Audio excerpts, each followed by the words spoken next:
Wait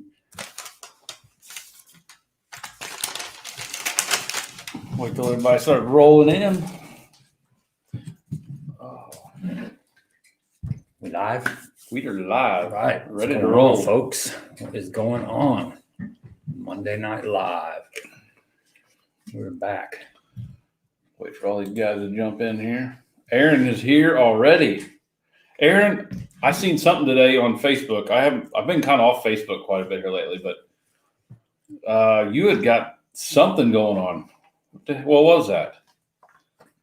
Got a little bout of sickness, man. Hope you get to feeling better, bro. Dick Stroud in the house. What's up, Dick? And Mr. Denny. Morrison Sons is in here. I don't think Denny misses any live streams. Actually, I take it back. He missed a couple there. Yeah, like 2 or 3 in a week, or 2 or 3 in a row there for some reason. Mr. David, how's it going? T. Harris is in there. Yeah. We're rolling in here. Well, the count's way up to 32 already, but they're still rolling in here. Diverculitis. Hope you get it figured out, dude. Dang. Hope you get feeling a little better. And I think he's went through the Rona stage already. So at least he's got that behind him. Mr. Andy. Got Andy in here. Yeah. So what's been happening? Anything new with you? Not really. I went fishing yesterday. Man, it was stupid windy out there. It was ridiculous. I went over to Egypt. The bite was super, super tough. I really, we talked last week about me wanting to upgrade a trolling motor, and I'm still wanting to upgrade that trolling motor, but I don't think it would have mattered. I'll say Sunday. I don't think it would have mattered Sunday. No. I was talking to Ron a while ago, and he was out there too, and he said when he got home, he was checking the news, and there was gusts over 40 miles an hour. Yeah. Only a few places I could fish. Yeah, I smoked a brisket Sunday, and I went out there, and I could watch my temperature gauge go from about 199 down to about 194, just like that. That's just with the gust of winds coming through there. I'm like, holy crap! Yeah, it was tough. I'm glad that pit boss was extra heavy. It probably got blown over. Yeah, I had to break out the shaky head to get bit. It was one of those shaky head. Yeah, it was a tough day. So we got Bubbaville Bassin. What's up, bro? Good to see you on here. Mr. Bob? I haven't seen Bob around here lately. I know he was on the live stream last week, but usually I see him cruising around town every once in a while. You got small water charters in here. Yeah. He's been catching a few crappie down there in that warm climate. Yeah, that's horrible conditions down there. Yeah. Which actually, I guess we're supposed to get some of those conditions here this week. All that stuff from the south supposed to be blowing up here. Yeah. And then turn into snow when it gets here, I guess. That's what I heard. It's always nice. Bubbaville waiting on the stupid mail. Good luck, man. I know how that goes. I wait on it every Monday. Sometimes I have to wait. The mailman, I should say. Got Tom in here. Yep. Well, guys, we got a good guest tonight. We got Jay Beffa in here. He is from the St. Louis area. He's real familiar with a lot of the Ozark Lakes, and he is the Bass Nation regional champ, and that was on Toledo Bend. So we're going to get into that. We're going to talk a little bit about just the Bass Nation and how you get involved in that, some of the tournament experience he's had over the years, and then we'll kind of talk a little bit of winter fishing, winter baits, that kind of stuff. Whatever you guys want to get into, just leave questions, let us know, and we will definitely do our best to get to all that stuff. So I think Jay's got a few guys in here. Let's pull him in here real quick. Jay, I see guys commenting on here already. The gentleman, the myth, the legend, the stick. You got all kinds of names rolling through the comments. We may need to censor a couple of them. Dude, I have to say, how's everybody doing? Thanks for having me on. The beard game is strong, man. Yeah, absolutely. I feel like a little 5-year-old with this. Yeah. I can relate on the gray thing though. I keep trying to grow it out farther, and it just keeps getting grayer on the sides. I started at Thanksgiving, so. Thanksgiving. Yeah, I wondered what was under that buff, man. So how's it going? Pretty good, real good. Good. How's the weather up there in St. Louis? Oh, I'm not too far from you. I'm in Festus actually, so it's about the same. It was actually nice today. Probably should have been fishing. Yeah, no kidding. It was a big difference today versus yesterday. Yesterday was ridiculous. Yeah, I was busy stuck at work today too. So, We got but I did get to drive around in the big road grader for first time ever. Drove Nice. that all day today. That was rather interesting. I give props to those guys that operate them things. That's a lot of controls. I can imagine. Rick's giving you a Santa Claus shout out.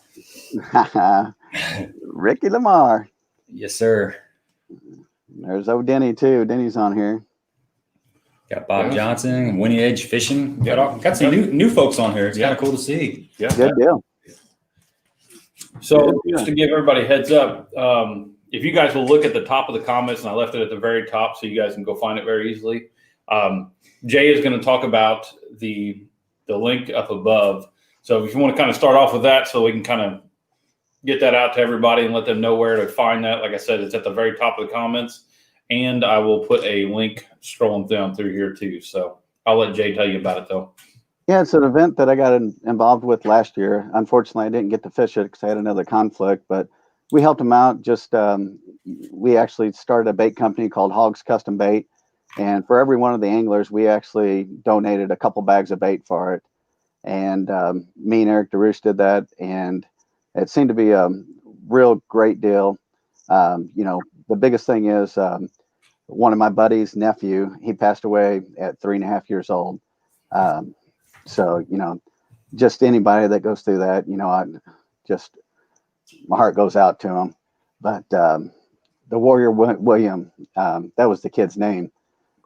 William, he passed away from Rett syndrome at 3.5 years old. So, I just like helping out events like that. I've actually fished a leukemia society tournament for probably over 25 years. That was at Truman, but the Warrior William one is October 8th and 9th, 2021 at Red Oak at Lake of the Ozarks. Great event. We'd like to see a bunch of people out there. We'll be getting some great donations again. Bag 5 baits. They got some awesome custom baits. They donated last year. Hogs baits, we donated a bunch of baits. There's a lot of other very good vendors that donate a lot of things. So a great tournament. I believe they feed you. William or Shad can probably get in the comments here and just, I believe they feed you one night. So really neat event, but like to see everybody out there, many people as possible. All right. Good deal, man. That's great. Yeah, we need to, as that gets closer, I'm sure we'll be talking, but if we don't talk about that, remind it, and we'll definitely do our best to post it on our social media sites and make that thing happen. Yeah, maybe do it in, let's see, that's in October. So maybe starting maybe like September, early September, or something like that. Start promoting it pretty good. Yeah. That's a great. Yeah, definitely. So other than that, what do you got going on, man? You been fishing here lately or? Yeah, I actually went to Kincaid. Went to Kincaid last week one day, and I got hung up on that live scope and ended up looking for crappie more than bass, but just trying to get a lot better on it. There's a lot of guys that are whipping me on it, and a lot of guys are starting to pick up the bass fishing on it. And I haven't quite figured out yet, but I have caught several fish on it. And one day at Lake of the Ozarks, I actually chased around a 4-pounder. We chased him about 200 yards, and he finally stopped behind a stump, and I threw a shaky head at him, and he actually bit it, and we caught him. So that was pretty crazy. But, I know you guys talked a lot about the live scope already, and, Humminbird and Lowrance all coming out with their versions of it. And I've had it for over a year now, and I fished a lot of Wednesday night tournaments at Lake of the Ozarks this year just due to the COVID. And I was fortunate enough to get down there, and I got a buddy that lives down there, Don Beckley, and we were pretty competitive. And we caught darn near every fish on that live scope, and did a lot of drop shotting with it and a lot of jig fishing with it. And we caught darn near everyone on that live scope. And I don't know what we would have done without it. You're kind of lost now so it's a interesting game changer. So how do you apply that to your fishing game? It's really changed it. And I think you almost have to have it if you're going to spend the money and fish competitively. I've been fishing for a long time, and I've been fortunate enough to be around the right people, and I surrounded myself with some great people. And I mean, it's been a huge help. But, you know, you do have to get to a point where you can't sit there and stare at that thing and depend on it. You still have to have some knowledge of, you know, historical patterns and, you know, just, you know, things that you're confident with. So I think that's the biggest thing with it. You know, you got to kind of be a little bit open-minded with it, use it as a tool, but, you know, not depend on it, because you can waste a lot of time with it. You know, I hear a lot of guys, just like you mentioned a while ago, you know, you were chasing more crappie than you were bass. Do you think crappie are just kind of an easy standard starting point for using that to maybe help you learn that? You know, one thing I really realized with this, fish move so much more than what I thought bass wise. You know, I thought I could pull up to a point and they're sitting there waiting for that jig to come in front of you. You wouldn't believe how much bass move with this thing. I mean, even in the wintertime, you know, I did a lot of jerkbait fishing at Lake of the Ozarks in the past. My team partner, Ken Sheets, we fished together for a long time together. He's very, very knowledgeable. He's one of the best in the Midwest. Of course, you know, there's a lot of good anglers in the Midwest, but he actually retired from UPS, and he actually went on to fish the, back then it was called the Bassmaster Top 175. Now it's the Elites. He fished that for about 5 years, and he lost a couple of his title sponsors. So, you know, the entry fees were just too much for an average guy to do something like that. But, you know, he's taught me years and years of fishing that, you know, I gained on a lot of people. And saying that, you know, you really got to be a lot more, I guess, universal, a lot more diverse. And you know, jerkbait fishing at Lake of the Ozarks, the best example. You think that they're just sitting there idle and, you know, burning as low metabolism as they can, but them fish are still moving a lot. It's actually shocking how much they're moving. You know, I experienced a lot of that last year with the colder water, and, you know, they're just constantly moving. It's amazing, to where the crappie are a lot easier to catch. They just stay more in that area, more grouped up, to where the bass are really continue to move. You know, and I think that makes a lot of sense too, because you see a lot of guys, you know, 10 years ago, there was maybe 1 out of 100 guys that was crankbait fishing in the winter. Yeah. You know, and I know YouTube has really pushed it out there and everything else, but like you just said with the live target, you know, you're seeing them move and not just sit in one place a lot. You know, and these guys are throwing these swim baits. You know, a lot more of them are throwing crankbaits now. They're catching a lot of winter fish, and that just makes sense, you know. I say that, you know, that, and also I you know, this may be a mental thing for me, but I really think that A-rig has put a lot of pressure on the fish, and now their habitat is different. You know, the pressure of that fishing, they're tired of getting caught, especially Lake of the Ozark. The pressure is so crazy, and it does position those fish different. And we used to be able to live, you know, cash a check every tournament on secondary points or main lake points. And now you got to really look outside the box, because them fish are positioning different what they used to. But, you know, there's so many factors that can play into that. And, you know, it's a mental game. You know, is it, you know, the winters aren't as cold as they used to be, you know, especially this year. We just haven't had a cold winter yet, a couple of good nights, but, you know, the water temperature took a long time to get down below 50 this year than normal. So, you know, that's a big factor. But, you know, there's a lot of different things that really are a big factor, and it plays those mind games with you. Yeah. Mm-hmm. Stephanie had a good question on here, and we've had this question quite a bit, but not towards you. But she said she knows it's allowed in all the tournaments and everything else with the live targets and live scope and everything. But what's your opinion on having them in tournaments? You know, you can preach until you're blue in the face, and I really like to outlaw the A-rig, because I hate throwing the thing. But if you're not going to throw it, you're going to get beat. You're going to donate every tournament. So until they outlaw it, I'm going to, you know, be competitive with everybody else and have to use it. So, you know, I'd love to see, you know, go back to a regular old graph, but technology is just, it's going to continue to grow. And, you know, 10 years from now, I hate to see where it's at. It's not even going to be fishing, I don't think. Yeah. It's definitely going to be interesting, but it gives us something to talk about. Oh yeah, definitely.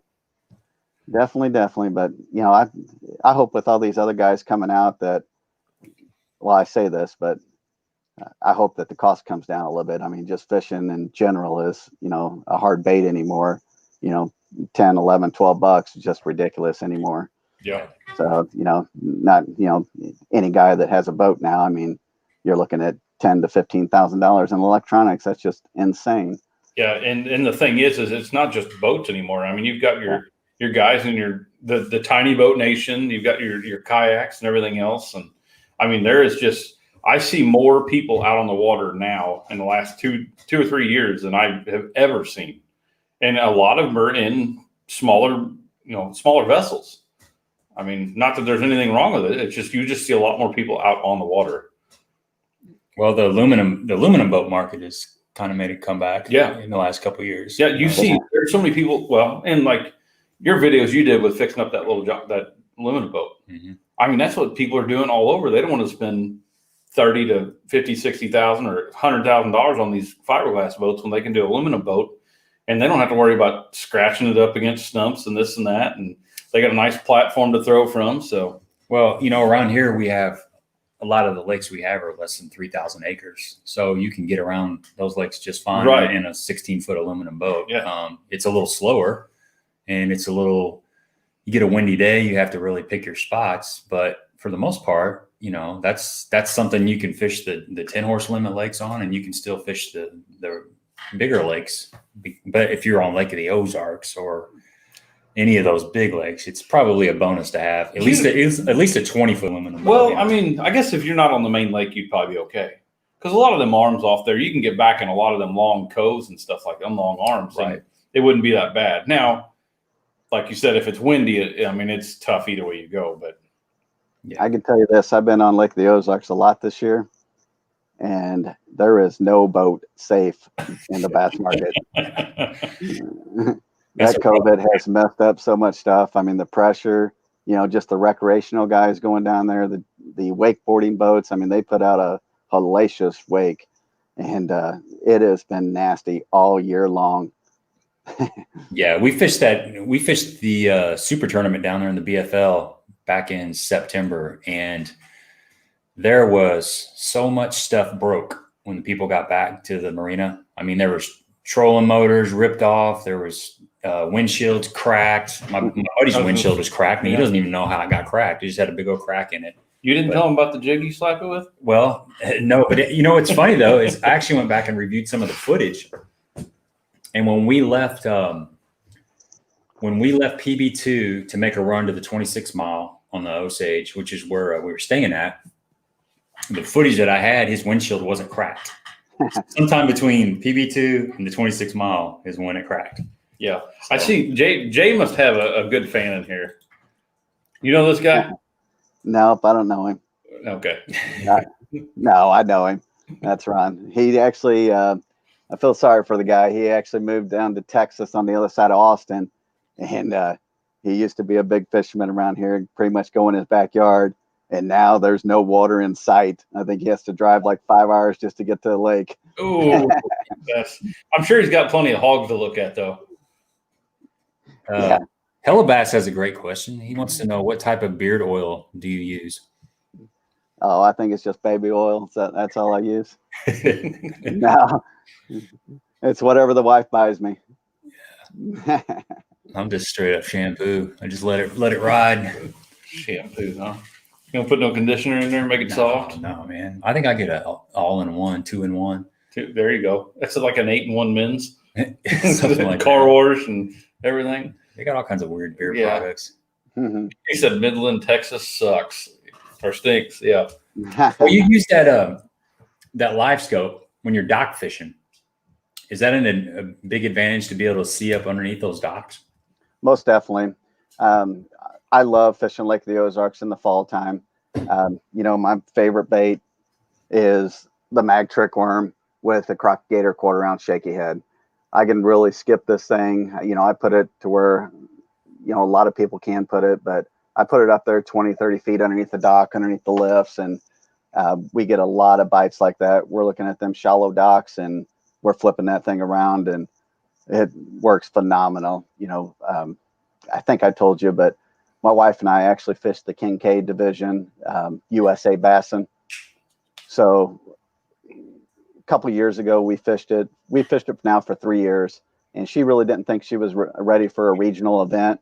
So I talked her into it this year, and unfortunately, she wasn't able to go at the last minute, but I went down by myself and I fished the Lake of the Ozarks USA regional, and I actually got 3rd place.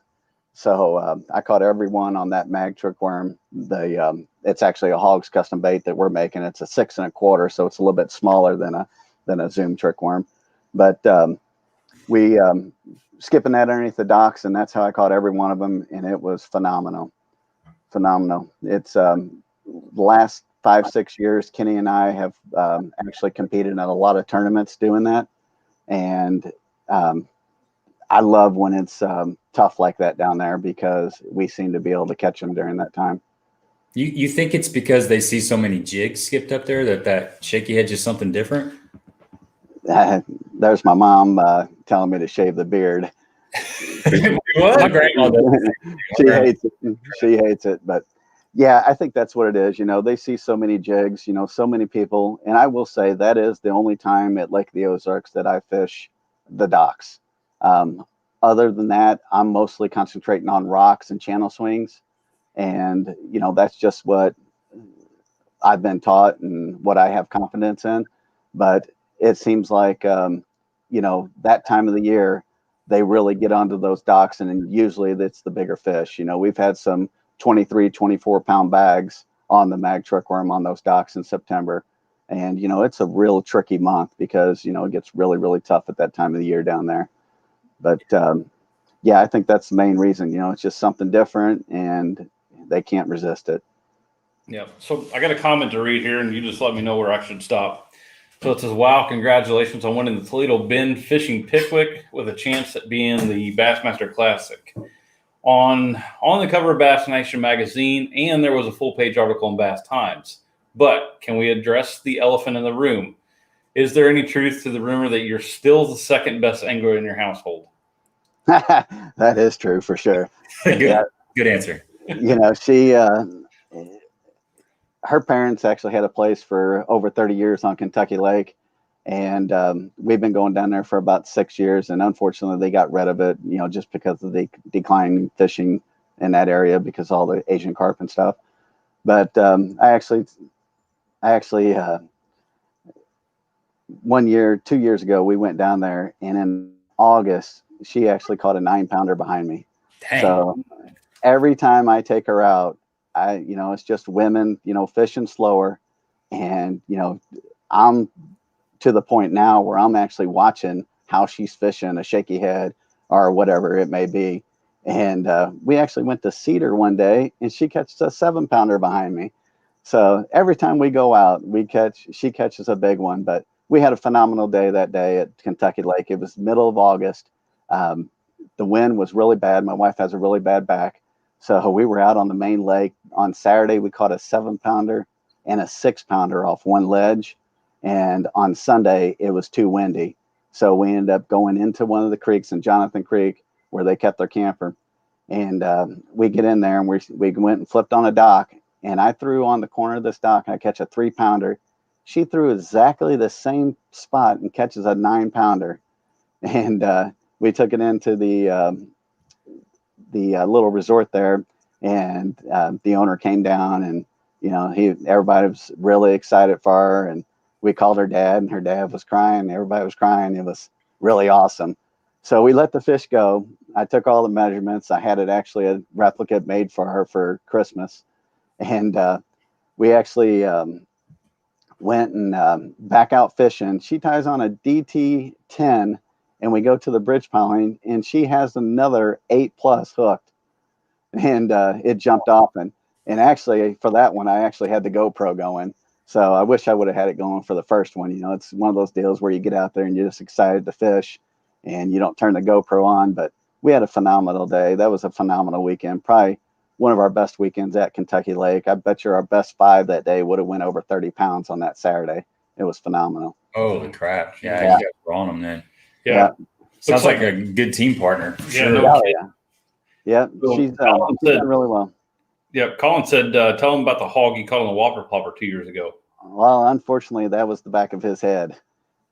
So I had two hooks buried in the back of his head, and that cost a little money at the emergency room. So luckily we got, I think we got lucky that year, and we actually got 2 checks, so that helped a little bit. Was that in a bone color? No, actually, I think that was the black one. I think it was the black loon, I believe. Oh man, God, man, that's horrible. Yeah. So, yeah, I've only caught 2 people in my life, and unfortunately, one was my son Colin, and I caught him on a whopper plopper in the back of the head, and the other one was my wife. We went over to Pyramid. You know, Gabe got us on those Pyramid Lakes, posting all those YouTube videos, and we went over there 4th of July, and there was nobody over there. We couldn't believe it, and some fish blew up behind me on a chat, and so I picked up a chatterbait I had tied on, and I threw it over around this bush, and I got hung on the bush, and I went to rip it, and it come flying back and went right through her hand, stuck her right in the tendon, and I couldn't budge it. So we ended up having to go to the emergency room for that and get it cut out. But, you know, she's a sport, and we got done getting it cut out, and she goes, well, where are we going? She goes, let's go fishing. So we went back out fishing again. Really? Awesome. That's awesome. Die hard. That's awesome. So Mike says, what's up? He's finally joining in here. The only time I've really got hooked bad was I was fishing a little club tournament on Duck Creek, which is down near Puxico, Missouri. Yeah. A lot of cypress trees, a lot of grass, a lot of lily pads. And it was during the spawn, and I was throwing a floating Rapala, the gold sides, black back on a spinning rod. And I kind of got up underneath this tree, and they were bedding around these trees, around the cypress knees and stuff. And I was just twitching that thing, and it's about between a 5 and 6 pounder, which is a really good fish for Duck Creek. There's a lot of 3 pounders in there, but you don't catch a lot of 5, 6 pounders in there. So I had 8 pound test, a spinning rod. I'm trying to keep him away from the trees. And I reached down to grab him, and he shakes. And I think it was the front hook went right through my thumb. So one set of trebles, actually it's got 3 sets of trebles on it, but one of the hooks was in the fish and the other one was in my hand, and the wind's blowing. That's a real flat lake. You can't get out of the wind. The wind's blowing like 10-ish, which doesn't sound like much, but that's a lot for there. So I'm trying to keep the rod in the boat, trying to keep my foot on the trolling motor, trying to not slam into all these cypress trees, because they hang down really low, so it can get nasty in a hurry. And this fish is each time it flops, it's just wallering that hook in my thumb. And you don't really know what you're kind of hogtied. You don't really know what to do. So I was able to grab my scissors and cut the line. And then this fish it kind of got out of my hand and drug my hand down on the carpet, and it's moving like this. And I'm pretty sure I was saying some foul words. And I ended up I think I just grabbed I can't remember if I grabbed the pliers and just ripped as hard as I could. I think that's what I did. I just sacrificed a big chunk of meat, but that's my you don't need it. That's my fish hook in the hand story. It was bad. Could have been a lot worse though, I guess. It didn't get in the bone. Well, I've had a couple of hooks in the hands, but I think the worst is when I cut the swim jig to the thigh. Oh, that hurt. I got it hung up and I pull them back straight like that, and it was caught on that limb, and it just like a slingshot. Holy cow. Yeah. I had an imprint of the strands and everything on the head. Oh, that was nice. I think my worst, I didn't get hooked, but when Kentucky Lake had grass, we were fishing the Bass World Sports Classic, and we were punching with 2-ounce weights through the grass. And we had to throw them way up in the air to get them to punch through. And when we did, it was actually Jim Williams, a guy named that I used to fish with. He got a backlash, and that weight came down and hit me right on top of the head, and it knocked me. And I think that's the worst I ever been hurt fishing. Never knew it was a contact sport, but yeah, that hurt. There's some bad Alabama rig stories floating around there too. I've heard several people that just like throw their buddy's rod out of the boat with that Alabama rig. That's a pretty common thing that happens. Like Mike Marfell said, he says it's cool to be able to calculate elevations in the high-rise buildings in Chicago from Fenton while listening to the hillbillies from Perryville. Yeah, Mike's working. Mike lives up in Fenton. He's working at home like so many. I kind of take offense to that because you're from Jackson. Well, yeah, I can't believe you put us in the same. That's just not right. Yeah, there's no hillbillies in Jackson. They're all up in Perryville. Yeah, right? exactly. Mike, we were talking about you earlier. A while back, you had Rishardi Floor Covering as one of your sponsors, and we were trying to figure out the connection there. They're probably one of my best customers. I've known Lynn for a long time and Dave, so they're probably one of my best customers. Yeah, well, Justice and Brett are playing the Tungsten Groove Band. Mm-hmm. Okay, cool. So I've played with all those guys too. We've been in bands together and stuff. So Mike's good friends with them through music. So cool. That's kind I of the relationship. worked with Mom Tammy for the last 14 years. Oh, really? Yeah. Okay. Yeah.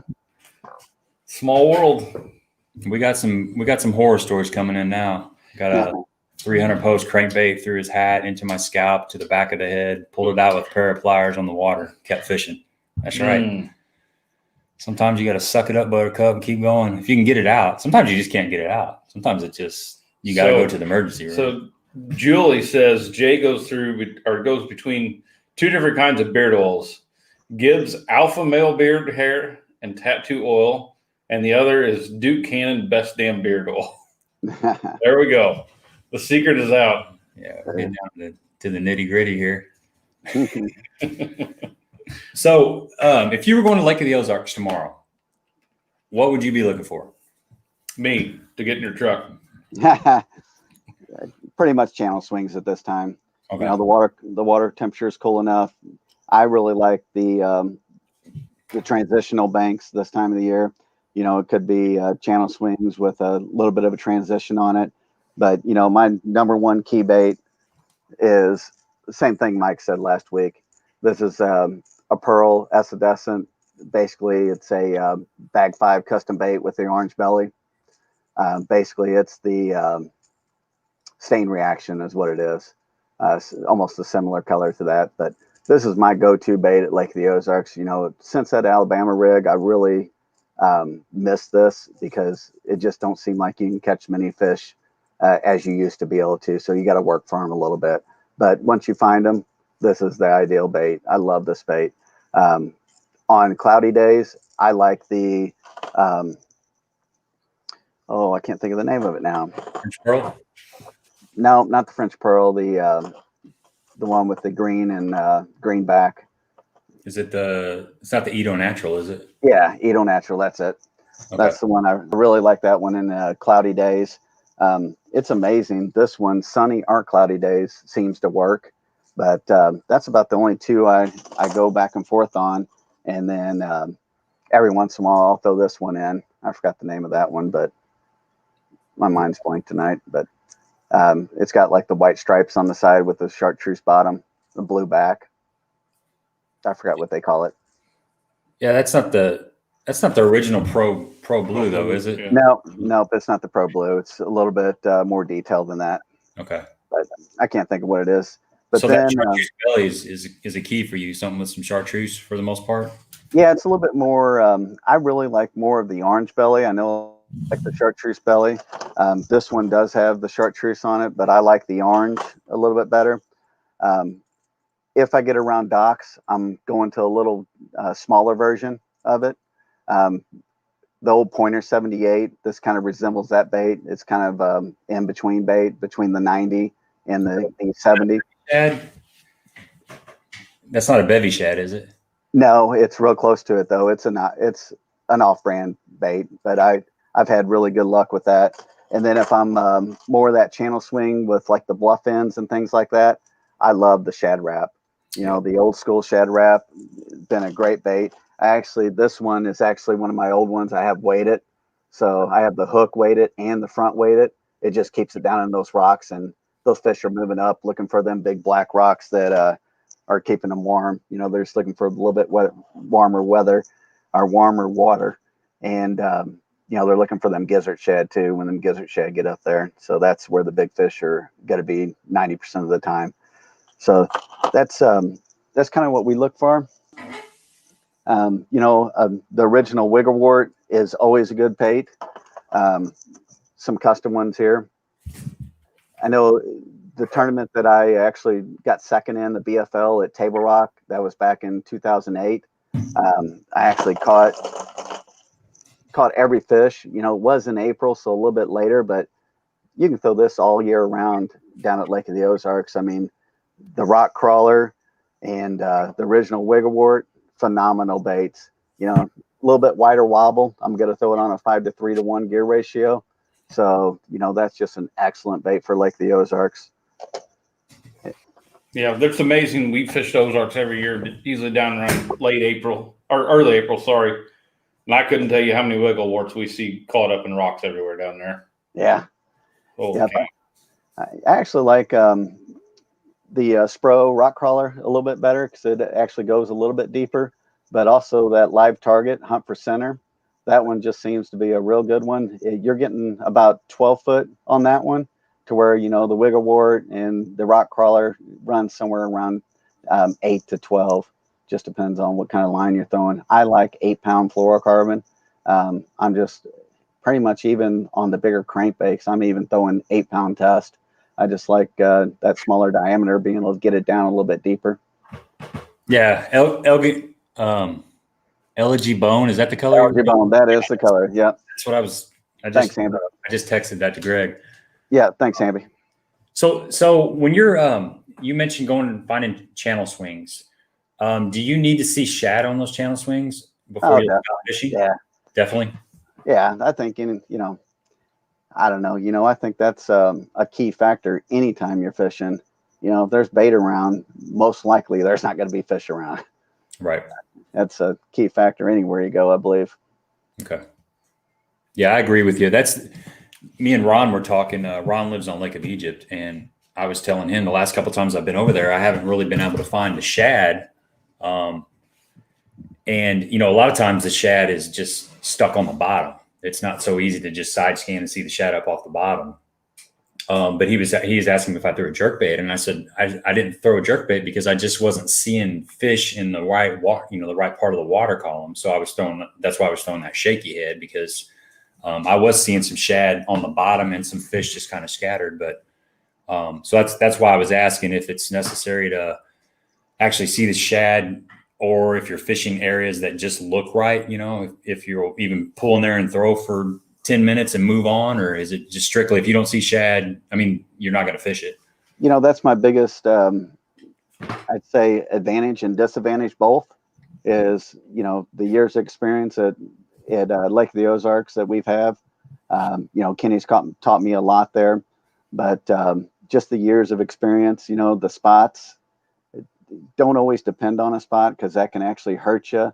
But also, you know, a lot of times it is key. But, you know, it's just history running those spots. You know, a lot of times, you know, we just know that there's something there. If it's a tree or what it may be, it always holds fish. But, you know, the best, I say not the best time, but the easiest time is when those shad start dying off. And when you start having that shad kill, you know, that jerkbait really comes into play. Mm-hmm. Now, I haven't been down to Lake of the Ozarks in the winter to fish, but when you talk about your shad kill and everything like that in the winter, do you see a lot of them floating down there? Oh, yeah. Yeah, you see them, you know, doing the dead man float, just, you know, just fluttering around. Yeah, I can't wait till the lake up here freezes over. I got to take Gabe to it and show him what happens up here. It's quite the sight. I mean, you're talking probably 70 yards off the bank, and the entire water is just littered with dead gizzard shad. Yeah. Mm-hmm. Ron's got a question. He wants to know, when in the winter do you guys reverse and start looking shallower? You know what's crazy at Lake of the Ozarks is there's a lot of times those fish don't really go deep. I think, you know, at Lake of the Ozarks, I don't know what it is about that lake, but they always seem to be shallow. So there's a pretty broad definition of what's shallow. a lot of times, even over, I consider fish being shallow, they could be suspended over 20, 30, 40 foot of water, but they're going to be in that 4 to 6 foot water column, that first 4 to 6 foot. But you wouldn't believe how many times, I don't know if it's just the way that lake, I don't know, it's a weird lake. Them things get up on the bank. I mean, a lot of times that's why that shad wrap comes into play. You're actually banging that thing off of 6 to 8 foot of water, and that's why I'm weighting it to keep it down there. But they're on those channel swings in that 4 to 6 foot, 8 foot range a lot of the time. So it's crazy how shallow they can get in the wintertime at Lake of the Ozarks. Yeah, I would say that shallow water, with all the rock and stuff, it's gonna warm up fairly quick if you have a couple sunny days. Even the water temperature is 42 where your boat is, it right up on the bank, it might be a degree or two warmer, especially in the back of some of those pockets and stuff. So it would make sense that those fish would move up and move back down. So yeah, I think that's the key right there. You got to have deep water close by, especially in the wintertime. But it's crazy how shallow we have actually caught fish down there in the wintertime, the heat of the winter too, or the cold of the winter, I should say. It's funny you showing that shad wrap. I fished a BFL on Kentucky Lake. Probably it's been about 5 years ago. And it was this really early. Well, actually, it was a late winter tournament. So I'm thinking probably the second week in March, and the water was really stained. And I was a co-angler. The guy I was fishing with, he had 2 spinning rods, and they both had shad wraps on them. And he had like a yellow one, and then he had a crawl colored one. And he would take those shad wraps. He would buy them 50 at a time from Cabela's. He would take a drill press, turn them upside down, drill a little small hole in the breast of the shad wrap, and then he'd drop a BB inside of there, steel shot or something. He told me the exact size that you need, and then he would glue it in there, and he would put epoxy over it, and it would make that shad wrap suspend. And same thing you were just talking about. He would, he'd make his cast, and he would just kind of slow reel and just stop, and just slow reel and stop. And I think he ended up getting 12th place on that shad wrap. But that's one of the days I've seen the power of the shad wrap, even in muddy water. I mean, it was probably 1.5 foot visibility, but he was just keeping that bait in their face. What they call that color? Mustard. I think that's what everybody throws down there. Yeah, it's a really bright, ugly color. Yeah, it was working for him. He said it's funny. He called Cabela's, and he got the operator on the line, and he said, "I want to order the mustard color." And she said, "How many do you want?" And he said, 50. She said, "Excuse me?" He said, "Yeah, 50." And he said, "Do you have the crawl color too?" And she said, "Yeah." And he said, "Well, I want 50 of those too." So he would order them like 50 to 100 at a time. And just, he'd take an afternoon and get the drill press out and get them all set up properly. So good bait, really good bait. Got that tight wobble. Must be another one of your guys on here. Anytime that Shad is around, it's a party. Must be the name. Yeah. It's from Shad. He should be a professional fisherman with a name like that. Don't you, man? Classic. Classic. Find the bait. There he is. Yep. Fishing with Fitz. How's it going, man? Seeing you join. Bob's got a question. With the power plant down in Egypt, how do you guys think it will impact the winter fishing?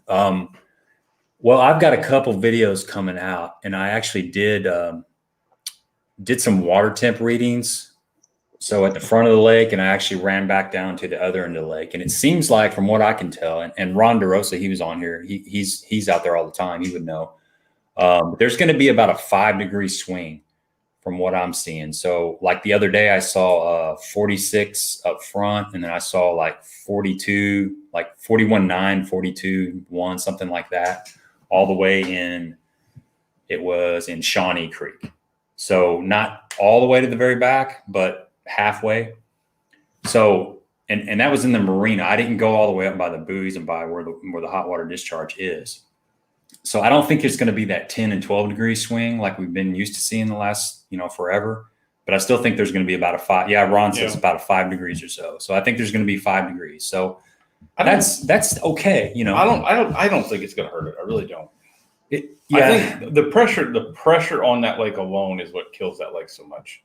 And it doesn't even kill it. It's still great fishing, but I think just the pressure of all the tournaments over there through the entire winter is what hurts that lake. Yeah, it's a tough lake. It's you're talking about the Alabama rig earlier, and I've thrown that a little bit lately, and I haven't got bid on it. I throw it for like 10 minutes. I don't care for it that much either, but it does work this time of year. But they haven't been on it for me. How many of them do you think have swam by them here in the last 2 months? Oh yeah, thousands. I saw there was like 6 boats out there yesterday. I saw two of them were throwing the A rig front and back. Guys at both ends of the boat, so they see their fair share of that. But in the right situation, that's definitely what you got to be throwing. Yeah. Ron wants to know if you throw the Shad Rap on a spinning gear. Now, Kenny's basically one of my mentors. So, he is a shallow fisherman. A lot of times until recently, if we were deeper than 4 foot, we were too deep. so, I don't know, I kind of like pushed him out a little bit deeper, basically let him or forced him to spread his rings a little bit. And we did start fishing deep quite a bit in the last 5 to 6 years. So, saying that, I throw the Shad Rap on 20-pound test mono and with a bait caster. Really? Yeah, we're throwing it shallow rocks. We're targeting those channel swings that, no deeper than 8 foot. That's basically what we're focusing. Deep water close by, of course, but just that transitional bank. Now, is that the size 9 or size 7? So I got both of them here. I got the 9 and the 7. Okay. So 7 shad color, which just depends. I like the bigger one myself. It just seems like I've caught a lot more bigger fish on that one. So, see. So what rod? Sissy wand. Yeah, I've thrown them both. I've even thrown the 5, but I definitely got to go to spinning gear and I throw that 5. I got a little loose jerkbait rod that I can throw the 7 on as long as the wind's not too bad. The 9's a lot easier, but what rod are you throwing? 7.3 heavy. Okay. Yeah. So it's I don't know. Just Kenny's. He's always been that power fisherman, and that's kind of just something that I picked up from him, and that's kind of what we look at. That's cool. That's interesting. I know I haven't ever thrown a Shad Rap on 20-pound test. It's usually like 10-pound test or 12-pound test. Like 12, yeah. Now, keep in mind, we're fishing more that mid-lake to river area. We're not going down towards the dam where you got that clear water. If I was going down that way, I'd probably have to, take my line down quite a bit and possibly throw it on a spinning rod just because of the clear water. And, down in that clear water, it doesn't seem like they get up as shallow as they do down in that dirtier water. Mm-hmm. Well, but that makes sense though with that 20-pound because, okay, the Shad Rap's a flat side crankbait. And as you go up in line size, you really deaden the action. So that 20-pound test is going to make it even, even more of a flat-sided crankbait. You're really going to have a subtle action. I would imagine, say 20-pound versus 10 pounds is really going to deaden that action on that thing. And I think we're affecting the action a little bit too because we're weighting it so much. It's really just getting in the face. Mm-hmm. We put a lot of weight on it. I like this one. I got a weight on the front hook and I got two tags on it. Yeah. And weighting them, even the jerk baits, a lot of times, sometimes they'll want them, they have all kinds of different versions out now. They came such a long way. Technology is just amazing, especially the mega bass and stuff. It's just amazing what they can do with it. Sink rate, they have them all different sink rates now, or even rising. But, this copper wire, or not copper, but the soldering wire, I use that a lot just to wrap around my hooks or, the suspended dots. Yeah. So, it just depends on what they want. Sometimes they're wanting it sinking a little bit faster than other times. But one other thing I do is I actually don't like a split ring on my tie. I tie it directly to the bait a lot of times. I feel like it gives it a lot better action. So that's something that I do that, just confident thing, I think, more than anything. And I think that's part of fishing. If you have confidence in something, that's what you need to roll with. I use a snap. I've Yeah. used snap for forever. Any treble hook bait, for, for the obvious reason, it gives it more freedom, but I also like to change colors a lot. And Yeah. it's just quick, when I'm throwing crankbait, if I got, 3 or 4 or 5 different colors, I'm trying to figure it out, I can just boom, boom, boom, and it's just quicker. I'll put split rings on that front hanger too on a jerk bait just to kind of help suspend it. Yeah. Put 2 little split rings on there seems to help, but the suspend strips. Have you ever weighted the tail of the jerk bait with that lead wire? Yeah, I have. Now, Yeah, how do you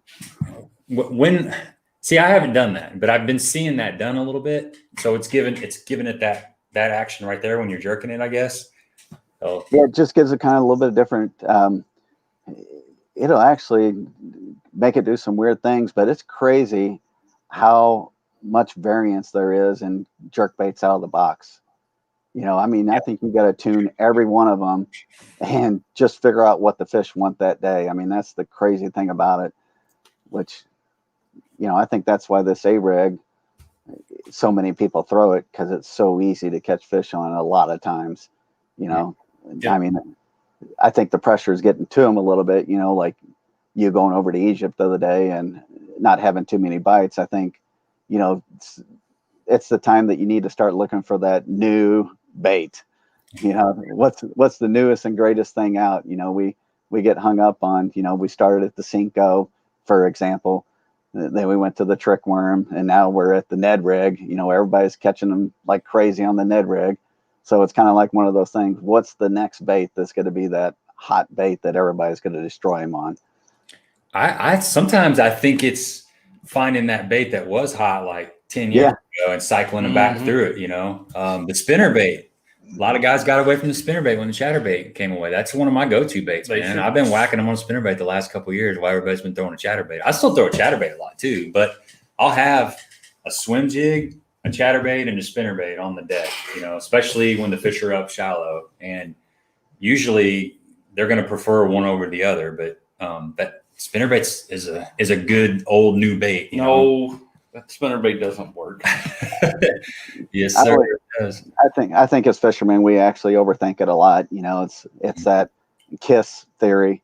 Keep it simple, stupid. Keep it simple, stupid. That's so true. It is so true. Yeah, Bass guy was giving out. He said lead putter tape from a golf supply store works real good. You can custom cut it to whatever size you need. Yeah, it's probably cheap too, I'd imagine, and expensive. Yeah, definitely. Tom wants to know if you've ever tried the Lucky Craft flat CB MR and chartreuse shad at Lake of the Ozarks. So flat crankbait, I guess.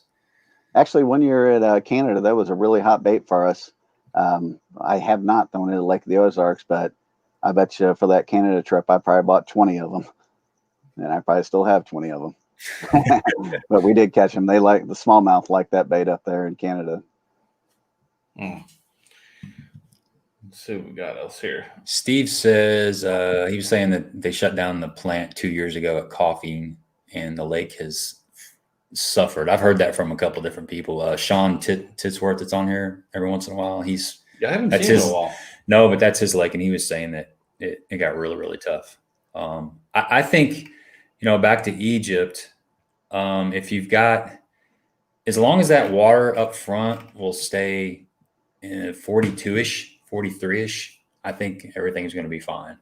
It's, because those fish are, there's a lot of times, even last couple of years, when they'll shut off that power plant to do some maintenance for a couple of days, and that water temp will go from 56, 57 to like 52. To like 42, 40. 43, 44, just in a couple day period, when it's really, really cold.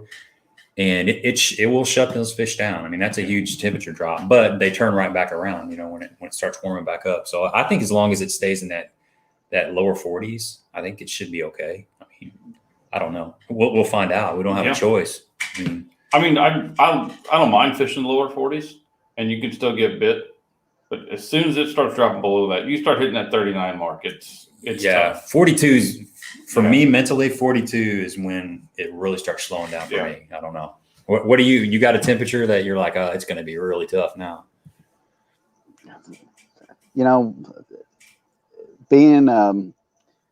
that opportunity of window at Lake of the Ozarks is basically, Labor Day to Memorial Day. So saying that, I fished a lot of winter tournaments at Lake of the Ozarks, a lot of the team trails, Anglers in Action, English Choice, Bass World Sports. That's when the majority of their tournaments are. So, I've got accustomed to fishing like that, and people cannot believe that we fish when it's, -10 or, there's not too many tournaments at Lake of the Ozarks that are ever canceled. They seems like the last couple of years they have gotten a little bit soft and they have canceled a couple, but I can remember them putting, sawdust and salt on the ramps just to be able to get us in the lake.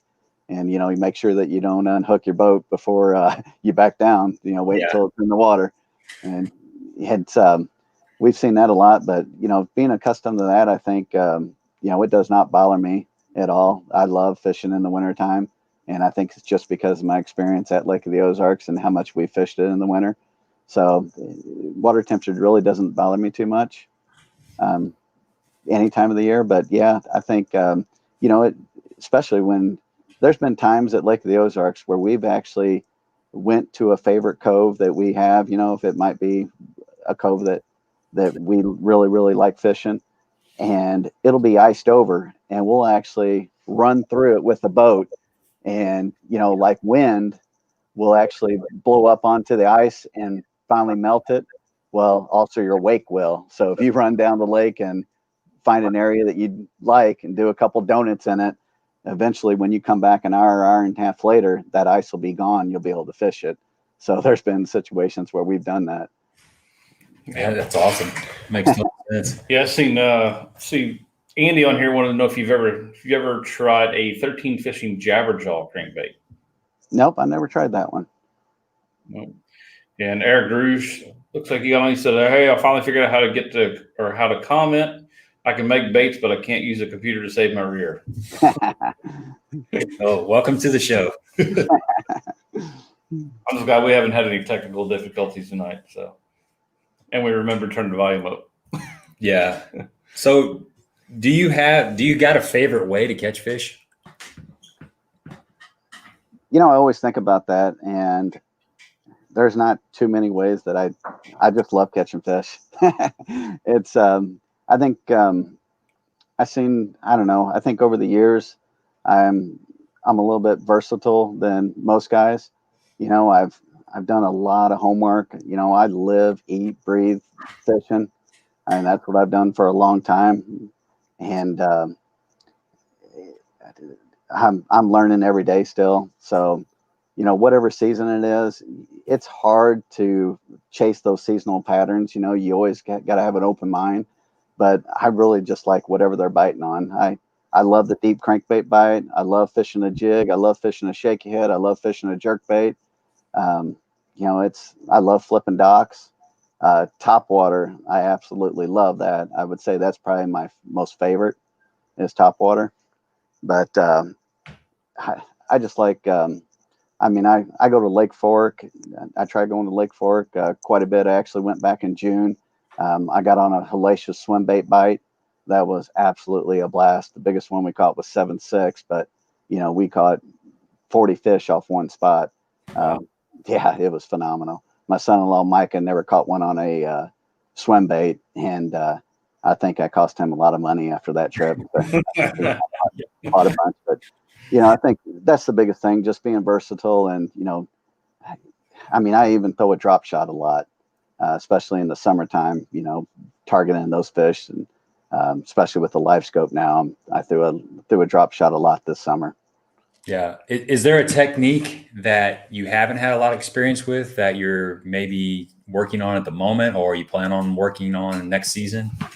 I'm tired of getting beat by that Alabama rig, and I keep on picking it up. Last year, about this time, Jenny just shared a post that him and I went over to Lake Egypt, and I committed to that A rig all day long, and just because I was tired of getting beat by it.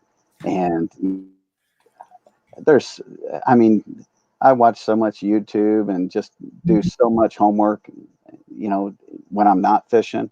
That's constantly all I do is just, do stuff like that to, just put it in the memory bank to help me on the next trip or whatever.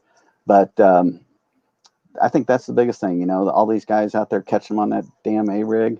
And I've had a couple good days on it, but I haven't had like a phenomenal day where I say, I need to go out and fish that thing again. Let's go. You know, I'd rather pick up a jerk bait and go out and throw it this time of year when that seems like everybody's catching them this time of year on the A rig. But I don't know. That thing's just frustrating. I wish I knew something that other people don't know. But They get off of that. I'm with you on that, man.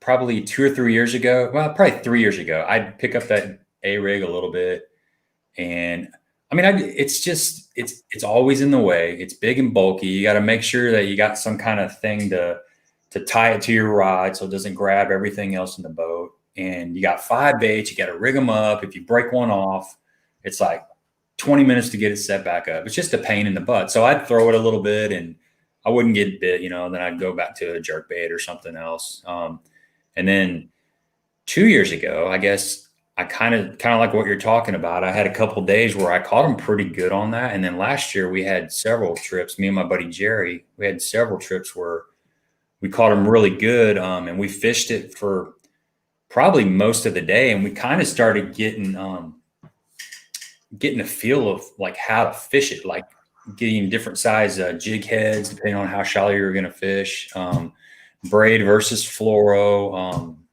different swim baits, and, you know, kind of playing around, maybe put that long arm in the middle, maybe put a bigger, all the stuff you hear about. We started experimenting with that stuff and seeing if it really did make a difference. And it seems like they do a lot of times hit that. If you put a bigger swim bait in the middle, they'll grab that sometimes, and they'll grab the bottom too. A lot of times they bump it. You don't get a hook in them. And then the slowing the reel handle down, and just like swim bait fishing, how you just kind of hit it a little bit hard and then you slow it down a little bit, maybe hit it a little bit hard. I think it causes those arms to kind of fold up and then stretch out. It kind of makes it's got that kind of fleeing school of shad look where they see something, they kind of do this. And all that stuff does make a difference. So we had a couple of days where we were out there kind of experimenting. I got kind of comfortable with it, but like you said, it's not something that you catch them on all the time. There's some days when they do want that jerk bait. The last couple of times I've been out, I've thrown it and they wouldn't touch it. I mean, I'm seeing them on the graph. I'm seeing them on the side scan. Yeah, they wouldn't touch it. So it's not what it used to be, where you can just go down the bank at any lake at any time in the winter and just start catching fish. They've got educated to it. So like any other technique, there's a time and a place for it. And it's definitely you got to be around the fish. You know, it doesn't matter what you're throwing. If you're not around the fish, you're not going to be catching fish. But it's I don't know. It's cool. If I can catch them some other way, I definitely will. Only time I fish it is this time of the year, just because it is a way to draw those deeper fish. Those fish are like in the 15-foot zone that seem like they don't want to come up for a jerkbait a lot of times. Yep. It's a good way to catch those fish. So Eric Grush said, "What are you talking about? Not good with an A rig? I remember a year ago at home, you putting a flat whooping on me with it." Yeah, but that's in the hog. Here. That's in the hog trough. That don't count. That's cheating. I had 2 over 9 that day. Did you really? Yeah. Wow. Yeah. Devin wanted to know, what is can you talk about your jerkbait setups and what you prefer? So I guess rod, reel, line, that kind of stuff. Yeah, definitely. I'm throwing Seagar line, 8-pound test. I actually was a little bit of a influence with Temple Fork Outfitter. I've been with the rod company for probably 12 years now. And for the Ozarks, we actually developed a 6.3 medium light jerkbait rod farm. And Marty Bulkey Jr. and myself were a big contributor to that. And it's got a really flexible tip on it. You know, you never really pull it out. I mean, I've reeled in 6-pounders with the hook inside their head, and it's been a phenomenal rod for us. But that's kind of the things that I look for. You know, 8-pound test, I just feel like it keeps that bait down there a little bit better. I am throwing fluorocarbon on it, so I do want it to sink just lightly. But there's times, like I talked about before, I'll put wire on it to make it sink a little bit faster. But I wanted it suspend perfect, I don't want the front end to be dipped. I don't want the back end to be dipped. I like it for it to suspend perfectly straight. So what about reel, high speed reel, or do you think a low speed reel, or does it matter? Nah, most of the time just 6 to 3 to 1. Okay. Yeah. Yeah, that's just for getting your line back on the reel. Yeah. Let's see, William, do you ever fish the old fashioned grub anymore? Yeah, table rock. Yeah. You know, I don't know if I mentioned this before, but Eric DeRush and I started a company back in April. It's called Hogs Custom Bait. And one of the A-rig, I told him, we really need to look at something different for the A-rig. And this little grub right here is our new swim bait. And it's got a paddle tail on it, more of a grub tail on it, I meant. And, I'm looking really forward to this. I mean, the action on it is just unbelievable. But we have it in 3 different sizes. We've been working with a guide out of Kentucky and Tennessee. He does a lot of guide trips down there. He actually runs a fleet of about 12 boats. And he's actually been testing it for us. And he's the ones really pushing us to put it on the market. So we've been messing with him a little bit on it. And he's been catching some phenomenal fish on it. So I'm excited to get out and use it. We've been so busy with it that we haven't even got to play with it ourselves yet. We've shipped out the first order to him, and it was over 3,000 baits. So that's been a really neat deal. And he's already sending us pictures that, he's showing 25, 30 fish being caught on it. So That's pretty cool. Yeah. Well, when you bought the A-rig, the Flash Mob or Flash Mob Junior, it came with curly tails. Yeah, sure did. Grubs. Most people just throw them away, but it's probably telling you something right there by them putting that in the package. Yeah. That's what old Paul Elias caught him on, wasn't it? Yeah. It's originally started it. I'll never forget that. I had a buddy, Ryan Hall. He was the Arden Pro Staff Director. And 2 days before that tournament that Paul Elias won, he goes, "Man, I got a tip on a hot bait. We need to go try it." We went over to Lake Egypt with the Alabama rig. And, I'm hating on it here 10 minutes ago, and now I'm loving it. So that's a true fisherman, huh? Right. We went over there and we had 40 keepers on the thing, over 40 keepers. And basically we took it out of the box and put those grubs on it. And that's what we caught them on. And it was phenomenal. And then 2 days later, Paul Elias, I mean, it's all over social media, all over the internet. Paul Elias wins on an Alabama rig. I'm like, I thought I had a secret. Yeah, they were making those things out of coat hangers, anything, any kind of wire, welding it all together, duct taping it all together. Yep. Yeah, So Kevin on here put on there. So with the 110s that you have with the heavy head down action, how do you manipulate the bait and suspend it to your liking? Also, since I named some of the Hogs baits, can I have one of those jerk bait rods?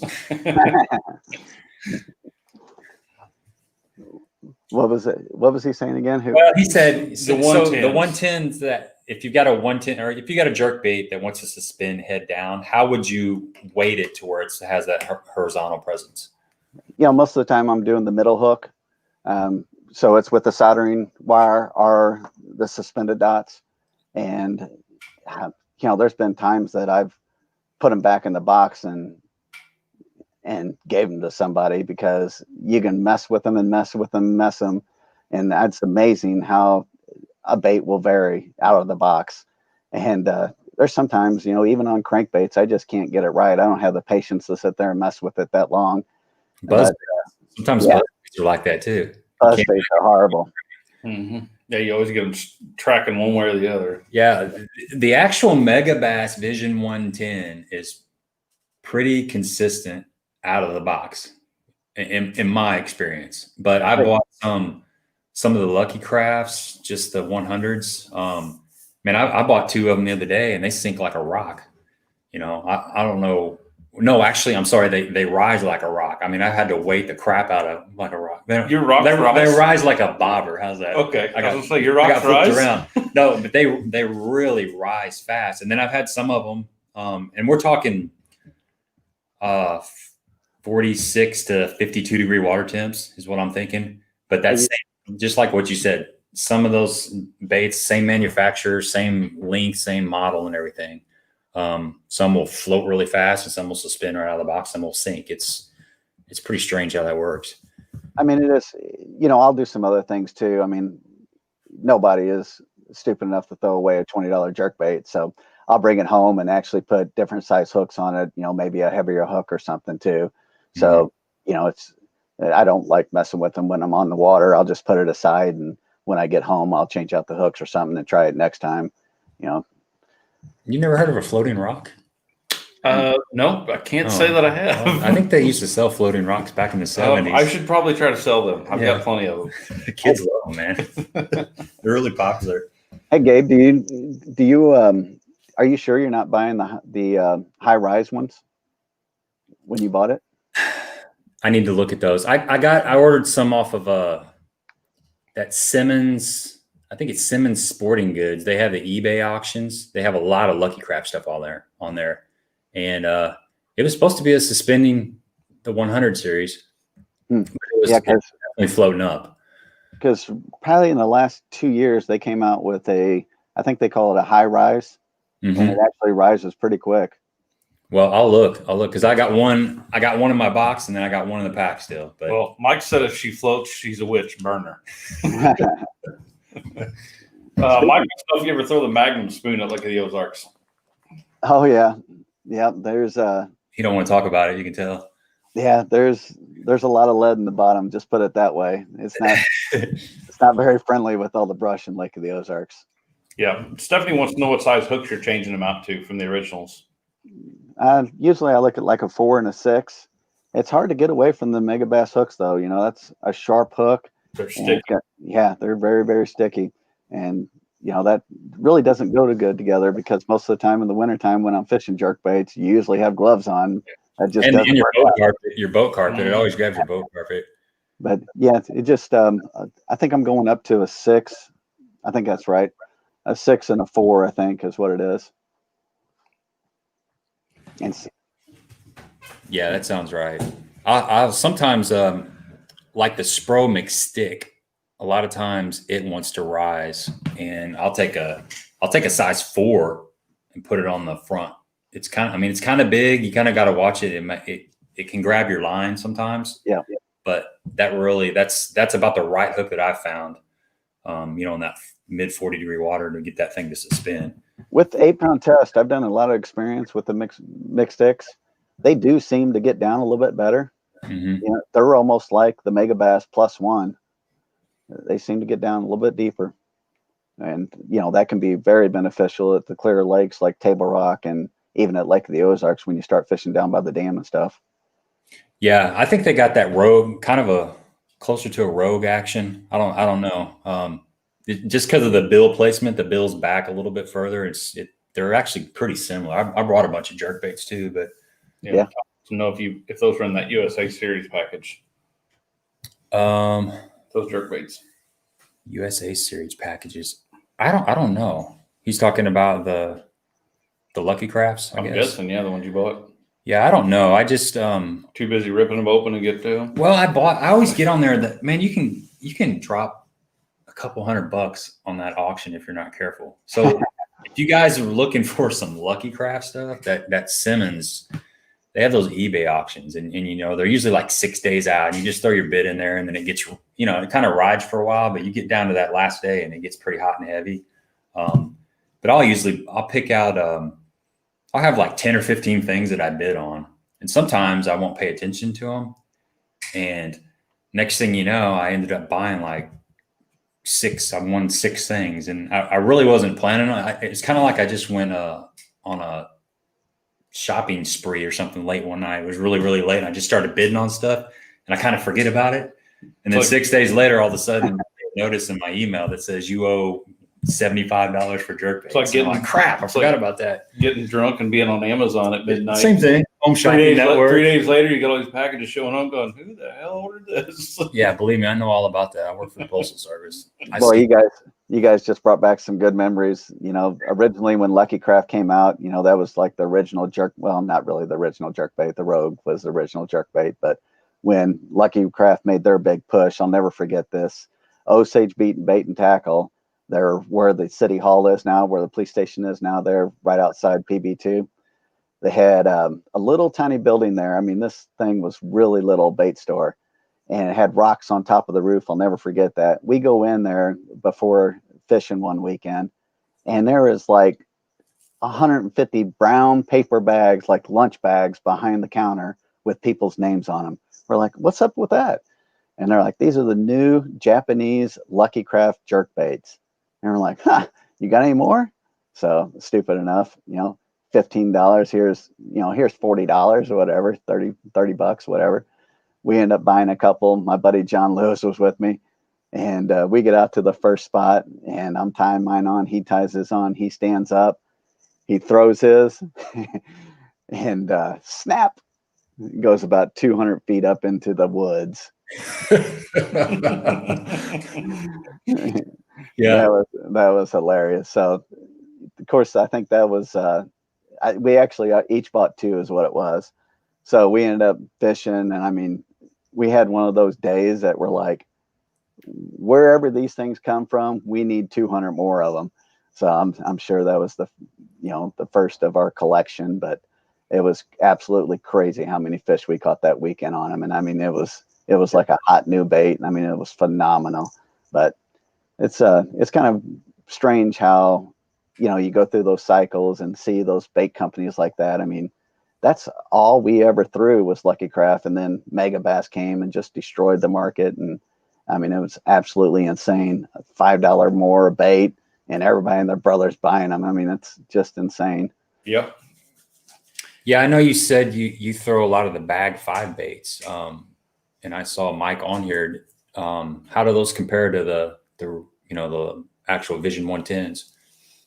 It's just like anything else. It's more of a confident thing than anything. I have a lot of confidence in them, and you adjust them the way that you want to. If it's putting different hooks on them or putting lead on them to sink them a little bit, or whatever it may be, you got to play with them just a little bit. But the Lucky Craft, Lucky Strike, whoever it may be, 6 cents, bag 5, whatever, you got to have confidence in when you're throwing, and I have confidence in it. And I think a lot of it has to do with the paint job, but it's just confidence is what I have in it.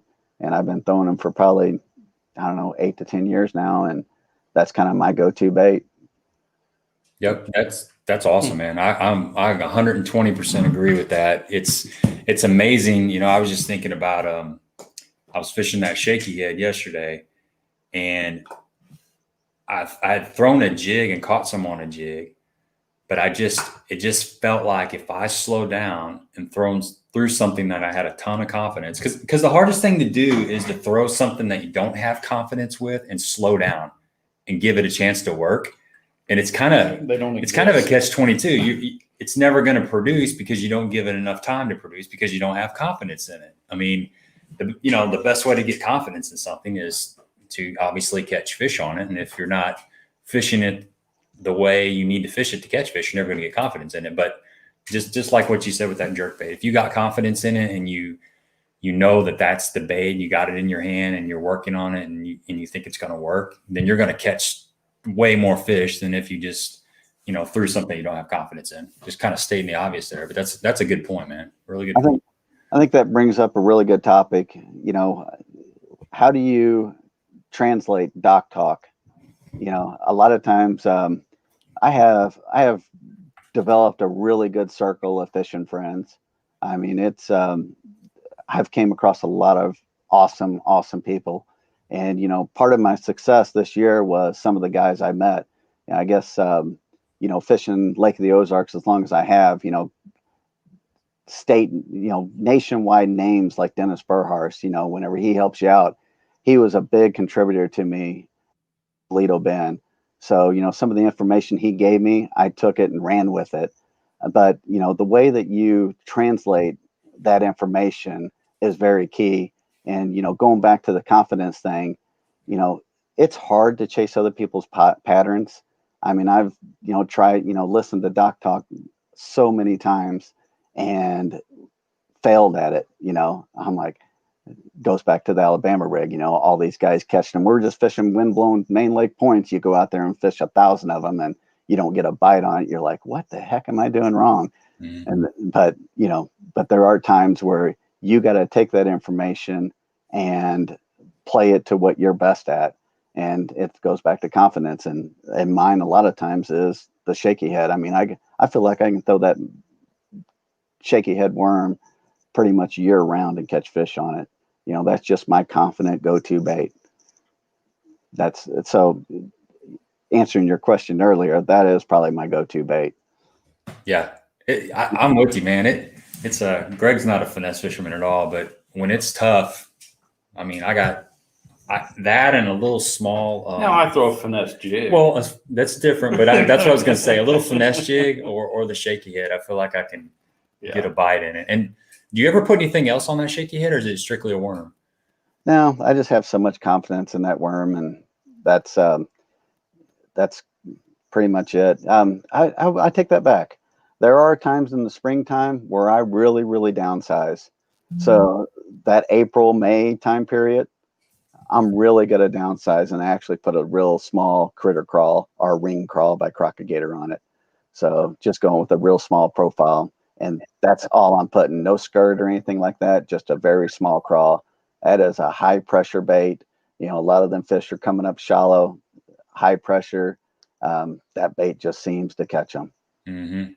Yeah, I've got on a smaller shaky head, say less than a 1/4 ounce. A lot of times I fish an 1/8 ounce or I fish a 3/16, and I got basically like 4 baits that I'll put on there. I typically will start out with a 5-inch Zoom finesse worm and like a watermelon candy, and I'll just kind of touch the tip of it with chartreuse.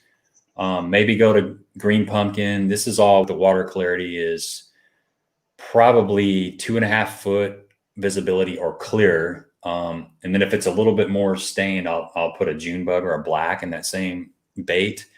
And then I'll go right over to a Zoom speed crawl. If I can't get bit on that finesse worm, I'll go to the speed crawl, and that's green pumpkin blue is typically, or June bug, depending on the watercolor.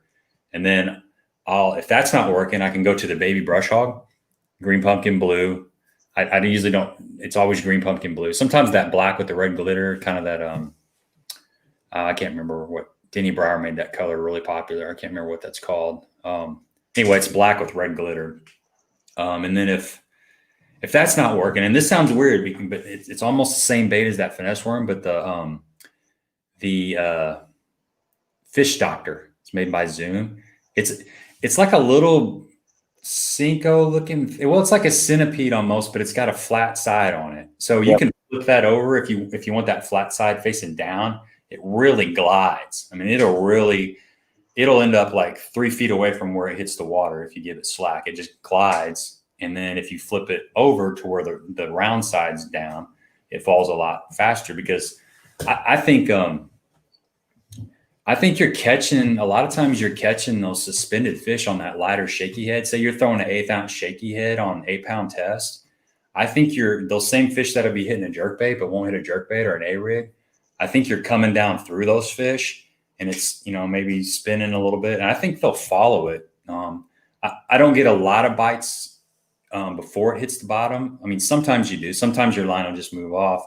But a lot of times that first couple, when you hit that thing just a little bit, something will be on it. So that fish probably followed it down.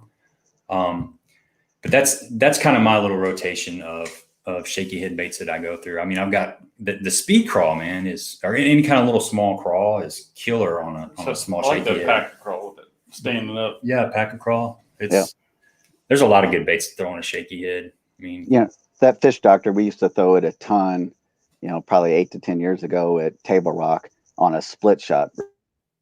Oh yeah, I bet that works really good. It's got that good gliding action. Yeah, and it's weird. Sometimes they won't hit that finesse worm, but they'll hit the doctor. It's like, it's a little bit fatter, but it doesn't seem like it's that much of a difference. But the fish are weird like that. Sometimes they want something over the other. So yeah, Tom said the black neon black with red glitter. Black Neon was what I was thinking. Yeah, that's the name of it. Denny Breyer made that popular, flipping a tube years ago. He had I can't remember what he won an elite or something in that with that tube, that Black Neon. Yep. Oh, Julie said June bug is her favorite. Oh, she's Give not up supposed the to be secret. telling. Yeah. We Green just pumpkin. What are you talking about? keep her on here. June bug's a good one. If you could just go out and grab his favorite baits, just hold them up behind his head, it'd be great. Yeah, I think in a lot of those grass lakes that have really clear water, that's why, like in Florida, June bug's so popular, because those clear water grass lakes, those fish are so dark a lot of times, like your bluegill and your goggle eye and all that, they're really dark. Like Duck Creek's like that. They're black almost, the bait fish. So that's why I think that June bug is good in those That's why clear I was- lakes. I've said 100 times, these clear lakes, people go over there with the green pumpkin and the watermelon red flake and all these natural colors, and I'll go over there, throw black and blue and just kill them on it. I think it's more of a, they haven't seen it type of thing though. Yeah. Kincaid seemed to be a little bit dirtier this year, and we had to throw June bug a lot more than what we normally do. You fishing up north side or? I like from the marina to the spillway. I stayed pretty much on the main lake. Mm-hmm. Fishing my holes. There's a lot of good points. A lot of good points up through there. Yep, real good stuff. Actually, one night, Julie and I had 19.8 with 3 fish out of that area. Damn. Yeah, and I thought that was a massive bag. And the next week, Luke brings in 21 pounds, 3 fish with a 9-pound kicker. Whoa. On Kincaid, yep. Holy crap! I had no idea. Yeah, What? Big one. How long ago was this? it was last year, the year before. I think it was last year, actually. No, it was the year before. It was 2 years ago. That's impressive. That's Yeah. insane. I need to That's fish more. Actually, that's my biggest bag I've ever had in an actual tournament. Me and Matt Helms weighed in 28-14 over there at Kincaid. It was a tournament series. It was actually a charity tournament called Casting for Comfort. That was probably about 10 years ago. That was my biggest bag I ever weighed in a tournament. Dang. Kincaid.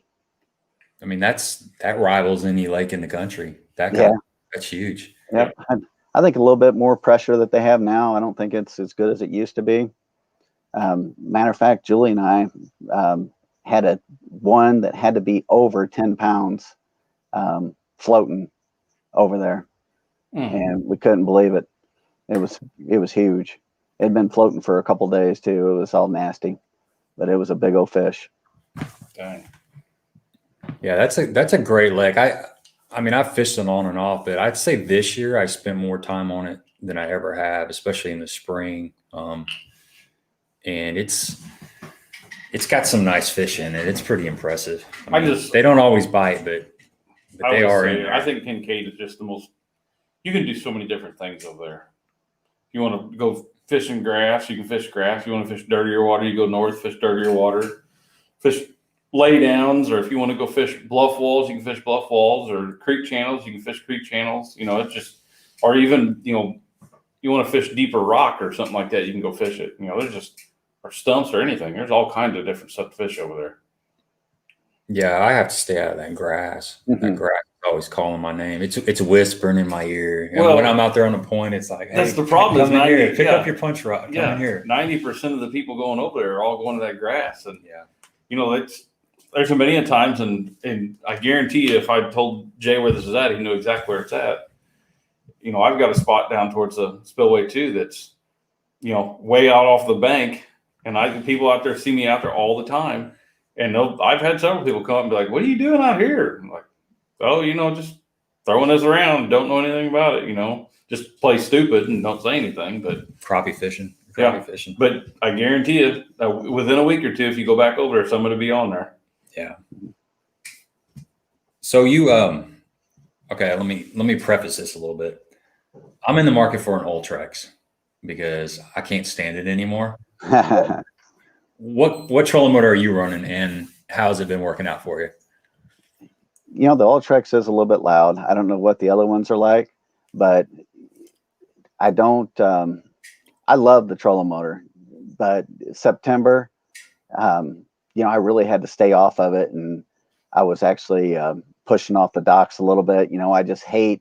I actually, during that tournament when those fish were so shallow on those docks, I would actually let the wind blow me into the dock, and I would push off of it and then flip into it, because that trolling motor can be really, really loud in shallow water. So that's the only negative thing that I have to say about the Ultrax. But other than that, the head turning like the motor. Yeah. Okay. Yeah. But other than that, that trolling motor has been a beast. I mean, when you're out there drop shotting fish in that deeper water, one thing that I am adding to it is, for my live scope, I'm actually going to add a separate mount to where I can keep the live scope pointing, forward direction, or I can actually attach it to the trolling motor and it'll actually turn with the head also. Outboard Marine, all Outboard Marine is the one making that. Danny Hahn, or David Hahn, I meant. He's actually making that, and it's going to be a really neat feature because, right now with the spot lock, I have that live scope attached to the trolling motor shaft. So whenever I put spot lock on, that transducer's continually moving with the trolling motor. So I want it stationary sometimes so I can actually focus on a brush pile, and actually, it's not moving all the time. And when you have a windy day, you actually need to be stationary and have that thing pointing to where you're not constantly moving and losing the fish that you're trying to fish for. So he's in the process right now of making that. I have one of his old ones, but you actually have to move it with your hand.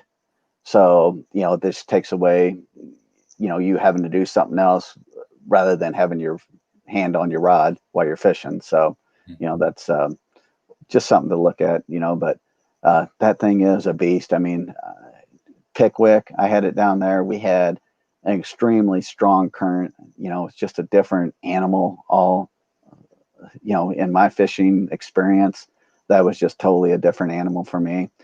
Going down there and you have your trolling motor on high, and I mean, it's pushing you back. The only way to get into some of those currents is turn the big motor on, buckle up your life jacket, run up, and basically float back. It's kind of like walleye fishing, I guess, how they troll for it. But yeah, right. That was absolutely insane how, that trolling motor was on 10 and that current was still pushing you back.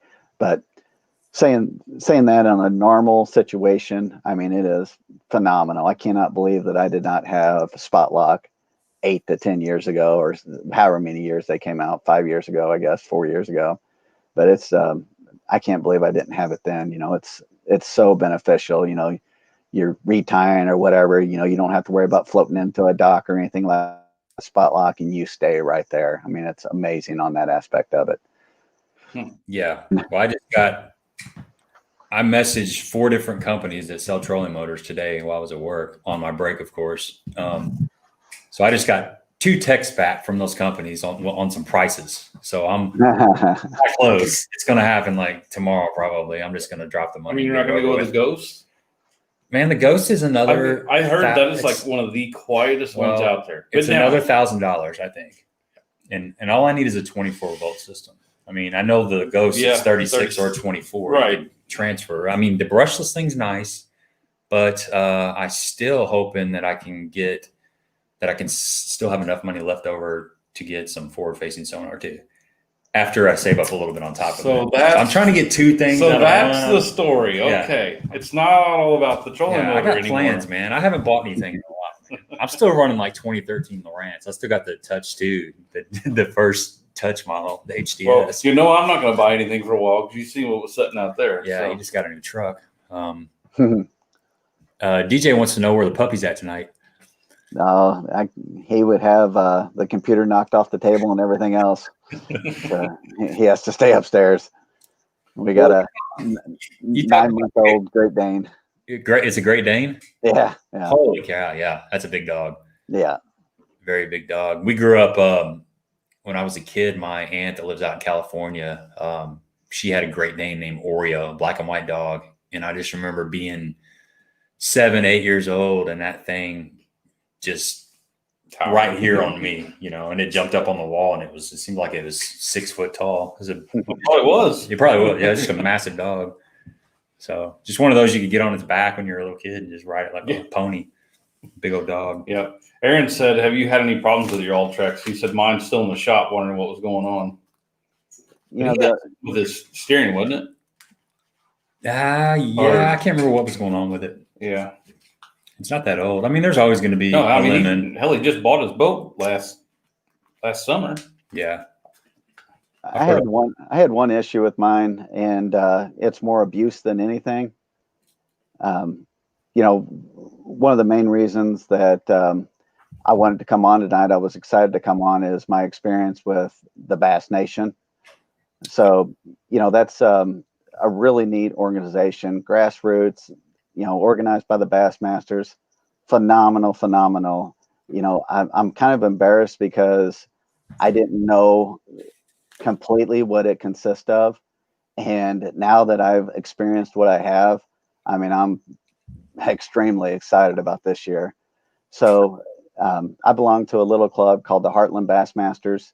They're here in a neighboring city. It's DeSoto, Hillsborough area.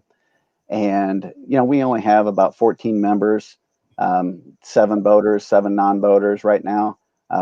We're open for new members, you know, boater or non-boater. You know, we just like to try having an equal amount. There are a lot of guys that fish the non-boater side that actually have boats that can actually go to both sides. But very, very grassroots organization for an inexpensive price. For our club, it's $30 membership fee. For MoBass, the state, it's $30. And for Bass Nation, it's $30. So $90 to start. But our tournaments are only $50 per guy. And we try to have 5 to 6 bass tournaments a year. And basically, we hold money back for that. And what we're trying to do is get to the state tournament.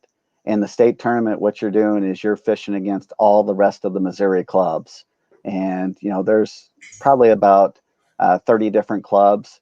And I think the last 2 years we have taken about 6 to 7 boats. And it's been an eye opener. I really did not know what this consists of. So back in 2019, I fished the state tournament at Lake of the Ozarks, and I qualified for the regional central division. The regional tournament, they take 10 of the Missouri boaters from each club, from the whole entire state, 10 boaters and 10 non-boaters. And we go to this regional event, the Central Regional. It's 8 states and 3 countries that we're fishing against. And that adds up to anywhere around 80 to 120 boats, just depends on, you know, how many people show up. This year, in the 2020 event at Toledo Bend, the countries did not show up because of the COVID. So that only left like 80, I think it was 87 anglers, I think is what it was. So we went to Toledo Bend. I qualified at Lake of the Ozarks. Pretty neat little deal there. I caught everything on top water on a spook. And that was a phenomenal. It was the end of September going into October. So it was a really neat event. But I ended up in 6th place overall, made the state team, went to Toledo Bend. Day one, let me back up a second. In practice, I get down there. I did not know what to expect. I had 5 days to practice. Hurricane blows in. First day of practice are supposed to be like 60 to 70 mile per hour winds. 6 inches of rain is what they were estimating. Wow. So I noticed that on the radar, I kept on watching it. I did not make a room reservation because I didn't know what was going on. And then I waited till the last minute. So all these people from the coast were coming up north, and every hotel was full. So I get down there. I ended up having to stay in a little town of Joaquin, Texas, which was on the Sabine River, way up north, which was a blessing because I ended up fishing up there the first couple days of practice because the way the storm was blowing, it came across the lake about halfway and just kind of went to the east, and it didn't really affect the upper end of the lake too much. So in practice, the very first stop, I went in, flipped a black and blue jig with a sapphire trailer on a boat dock. The first stop, I caught a 5 and a 4 pounder, and I'm like, huh, this is interesting. So I start looking at the map. I realize that I'm 55 miles away from takeoff, and I'm like, oh man, everybody has warned me about the wind on Toledo Bend. You know, this is going to be ugly. I got to get down lake and try finding something closer to takeoff. So I went down and I actually found a couple on Mike Russell's Bag 5 baits, the XD5 and 6. I found a good little school, but it was getting hammered. The pressure was just unbelievable. So during tournament, I decided to run up to Huxley Bay area. That's where I started, and I went up a little bit higher each day after that. But I was just flipping this black and blue jig around and actually had a decent bag the first day that put me into 6th place. So day 2, you know, anything possible that went wrong that day. There's no way that I should have won that tournament after my day 2 performance. I lost 9 fish total. They just came unbuttoned. They were biting real funny. It was kind of that front material that came in from the hurricane. It was, you know, the 2 days afterwards, it affected it really bad. The picked a winner, Albert Collins, who's been to 4 Bassmaster Classics. He was picked to win this thing, and he comes in with only 9 pounds. So I went from 6th place to 16th. They take the top 20th for the last day. And I found one little area that I could catch some topwater fish in. And the wind picked up that second day, or the third day. And I tied on a whopper plopper and went to that spot and caught 2 5-pounders right off the bat. And I'm like, I got 10 pounds in the boat, and it's only been taken, I had over 10 pounds in the boat, and it's only been taking 10 to 11 pounds to win this thing each day. You know, the leader only had like 22 pounds. And I'm like, I'm sorry, bud. You know, there's 25-mile-per-hour winds, but we got to make that run. I know I can catch them up that river. So I ran all the way up there again in that wind, took my time, took me like an hour and 30 minutes to get up there. And I get up there and I go to the first dock and I pitch that black and blue jig on the back corner of this big old dock and catch another fish right at 5 pounds. And at that time I had 3 fish over 15 pounds. I was super stoked. Wow. So I ended up catching 8 keepers total. I ended up with 19 pounds, the biggest bag of the tournament by almost 7 pounds. And I won the Central Championship. So, you know, just that alone was a huge, huge success for me. You know, a lot of people in the past with Kenny's reputation, you know, he's a really good fisherman, but, you know, a lot of people just said that I always rode his coattail. So that right there was, you know, enough for me to prove to myself that, you know, I was decent enough to be able to compete with guys like that. I mean, you know, you start looking at the roster on that, and there's guys that fish the Open. There's multiple guys that made the Bassmaster Classic through this thing. And it's just such an easy avenue to the Bassmaster Classic. Unbelievable. So then I go to Pickwick Lake for the national championship. I'm looking at the roster, and, you know, Hellabass was there actually. So, you know, the roster was really, really stacked. I mean, I started some of these guys, you know, Albert Collins was there again because he qualified for his state and got to go. 48 anglers only. 3 spots go to the Bassmaster Classic. The top 3 guys go to the Bassmaster Classic.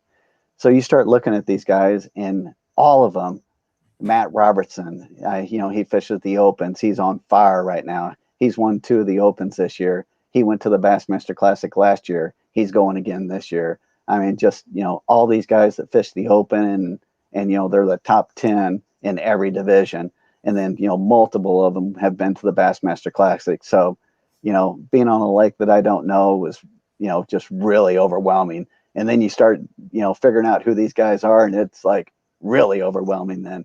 But, yeah, just that opportunity for 48 anglers, and 3 of them go to the Bassmaster Classic with, you know, I don't want to say little to no effort, but, you know, just a quick, easy avenue to get there. I mean, it was a phenomenal experience. But saying all that, on the way back from that Toledo Bend, we had 30 to 35 mile per hour winds. I ran it pretty darn hard on the way back because I knew that I had a big bag, and I actually left up there 20 minutes earlier than what I had planned. I had planned to fish another 20 minutes later, but with having 19 pounds in the boat, I decided to leave a little bit early, and I'm so thankful I did. My motor started making noise about halfway back because we had 25 to 30 mile per hour winds. Every 4 to 5 foot, the boat was coming out of the water, so I got the motor pretty hot coming back, ended up blowing the gear within a mile of takeoff. I ended up blowing the gear out the lower unit. And a guy from Arkansas picked me up. As soon as I came down off plane, I jumped up and started waving people down. And luckily, Brandon from Arkansas picked me up and gave me a ride back. I had 3 minutes to spare at that time to get back in, and he took me back in. I called the tournament director before we did all the transaction and all that. The co-angler didn't have calling balls. He actually forfeited his fish that he had. He had a couple fish, so it would have moved him up, got him a little bit better of a check. So I was thankful for that. But just a crazy experience, and just going from an all-time high to, oh my God, I'm not going to get back in, to a guy helping you out, a competitor at say the least, to be able to take you in and then you win the tournament. I mean, it's just a unbelievable feeling. But it's just a really neat event. I don't think anybody from Missouri has made it in like 30 years, but probably the coolest thing about the whole thing is the Toledo Bend tournament. Missouri Bass Nation actually gave me money, paid for my room, and they actually cooked for us like 3 nights that we were there. So, expense wise, they really took care of us. And, I basically paid for all my boat gas, they paid for my hotel, paid for my truck gas, basically with the expense check that they gave me. And then of course at Pickwick, they did the same thing. Pickwick being a little bit closer, only 5 hours away, I probably, but super, super neat event, but it was pretty neat.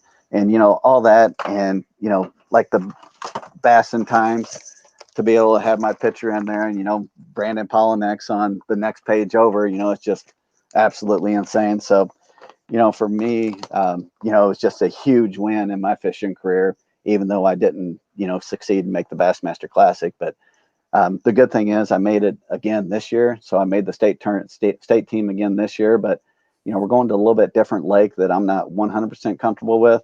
It's Lake Milford out in the middle of Kansas. So it's a big smallmouth lake. And, I fish for smallmouth up in Canada, but, I can't say that I'm just a little bit nervous about it. So I've been doing my homework, and, I'm looking forward to that. I know what to expect now, and hopefully, I'll make that national championship and have a little bit better outlook on it. So I gotta ask before we keep going, how many copies of that Bass Times do you have just kind of sprinkled? I'm sure your neighbors probably got them. You drop a couple off at the grocery store. I tell you, man, I was really, so my buddy, John Lewis, he's been a longtime friend of mine, and he's actually in the Heartland Bass Club with me, but he has 3 boys that are also in the club. So he actually has 4 different copies of it. But I tell you, man, Bass was really, really stingy with it. I was trying to get one for my parents. It's probably the first tournament that my family has always given me a hard time about fishing. And, I've missed a lot of family events. I'm gone a lot on weekends and stuff like that. And this was probably the first tournament that they actually, were heavily involved. And, they had the Bass Tracker, and they were able to watch that updates daily. And I mean, it was really exciting between my family and Julie's family. I mean, the support and even the local support, just Festus, I was actually ran in the leader paper. John Winkleman, he actually ran a really nice article in the paper about it. But Bass was really, really stingy with those things. I mean, they want that membership fee. So, that I was hoping to get one to be able to frame it and all that. and it was tough to get them, but I wish I would have had them. I probably would have bought 50 of them, and I would have given them to everyone. That's really cool, man. That's really, really cool. That's a great story, man. I didn't realize that. Yeah, show that sucker off, man. Yeah, I say one of the best things. I mean, the only other thing that I really want to achieve is a FLW All American. I really like to do that also, but that win right there, I mean, I am a little bit embarrassed because I didn't know the details of it, and I didn't know what to expect. When they sent me that first check to go to Toledo Bend, I was like, oh wow, man, this is freaking crazy. They're going to pay me to go fish. This is insane. But I fished BFLs in the past, and I got second at Table Rock Lake, and just the competition is stiff in that. I have a couple top 10s in the BFLs, but I don't know. I just got kind of burnt out in fishing a little bit. It became like a second job. Greg and I were talking before everybody got on, and we take the fun out of it sometimes because we do get too entrenched, and it does become, like a second job. And it's tough sometimes, but this has really put the life back into me. I don't know if that's a good thing or a bad thing. My wife's probably up there cringing right now, but it's really put the fire underneath me again. And I really want to get back to that national championship. That was probably one of the most amazing things I ever did. But one of the guys asked about if I had any problems. So also during that long run back, I also did something to my circuit board on my Minn Kota, and it actually knocked it out. So the time frame that all this happened, we had like 1 week to practice before cutoff for Pickwick after that Toledo Bend. And, being off work for several days and then looking at the schedule, I'm like, I cannot get down there. There's no possible way. My work will fire me in a New York minute, so there's no way I could take off again and go down and pre-fish for Toledo Bend or for Pickwick. But there was no way I could have anyway. I guess I could have borrowed a boat or something, but I had my lower unit out. I had my trolling motor broke, and Dupo Marine, I mean, they absolutely took care of me. They went way out of their way. They had me a new lower unit put on that thing within 4 working days. I mean, it was amazing. Mercury had it in stock. They shipped it down. They slept that baby on, and I was back on the road in 4 working days. I took my trolling motor out to Tri-State Trolling Motor out in Wentzville. They had that trolling motor. I dropped it off on a Monday afternoon. They called me Tuesday morning and had that thing ready to go. So, that was I was super thankful for that. Everybody getting me back on the road, and then right before the Pickwick event, I had a big pheasant hunt planned with my brothers and my son, and that kind of affected my practice a little bit. But I couldn't miss that. So that was a pretty neat little deal. But it's I'm excited to get back down there again, and hopefully I make this national championship because I know what to expect now. Yeah. I wish the best of luck there. Heck yeah. I can't imagine having 19 pounds in the boat, knowing what it's been taking. And okay, so just that run by itself is nerve wracking anyway, especially with the wind. And then, keeping the fish alive. Then your motor starts making some kind of crazy noise. And then you break down right there. I mean, that tells me a lot about your mindset and how you're able to, instead of spinning out, just flip to what needs to be done right here. What do I got to do? You said you instantly started flagging somebody down with only a few minutes left. I mean, that all had to happen the way it happened, or you wouldn't have won that. I mean, that's an amazing story, man. It was meant to be. There's things that you need luck on your side a lot of times in fishing. I'd rather be lucky any day than good. Yeah. And I'll take that any day. But, we've done some crazy things. We've had some crazy experience. There was one time my throttle cable actually broke at Lake of the Ozarks. And this was a summertime tournament where we had 4 and 5 foot rollers. And Kenny is bear hugging the motor, running the throttle because the throttle cable broke. So that day we had 2398 and got second place. Bill Davenport didn't even fish with Marcus, who, you know, two of the lake studs. Didn't even fish with Marcus. Marcus had something else going on. Bill drops 24 pounds to beat us by 1/100th of an ounce or 2/100th of an ounce. So yeah, but that was a phenomenal day. But I'm glad we got back that day too. But he didn't even know where we were going. I had to yell, "Stop, stop, stop!" Coming into PB2, you know, it was absolutely insane. Yeah, I've had a similar story. We were down fishing Chickamauga in the regional, the BFL regional, and the guy I was jumping in the boat with, when we got down there, he was up in the parking lot. He was supposed to be in the water. I was just going to grab my stuff and go out with him, but he had the boat back up on the trailer, and he had grease up to his elbow, and he was kind of pissed off, and asked him what was going on, and he's like, "Man, my the cable on my hot foot broke while he was running about 60 miles an hour. It wouldn't, like when he let up on it, it stayed down.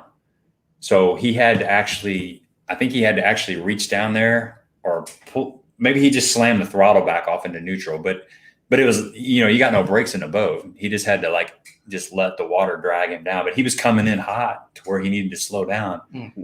And he said it was scary. So he was kind of freaked out, and it was one of those deals where he had to put the boat back up on the trailer and try to find that part and blah, blah, blah. But that stuff happens, man. I mean, the more you're out in that big water, the more stuff comes loose and the more weird stuff happens. You got to be on your toes out there. I'm staying out of problems with boats this year. Yeah. One thing about a 9.9, I'm usually only going 20 miles an hour. So it's yeah. You can always run up on the shore. It ain't no big deal. Right. My disadvantage on that is my dad's a self-employed mechanic.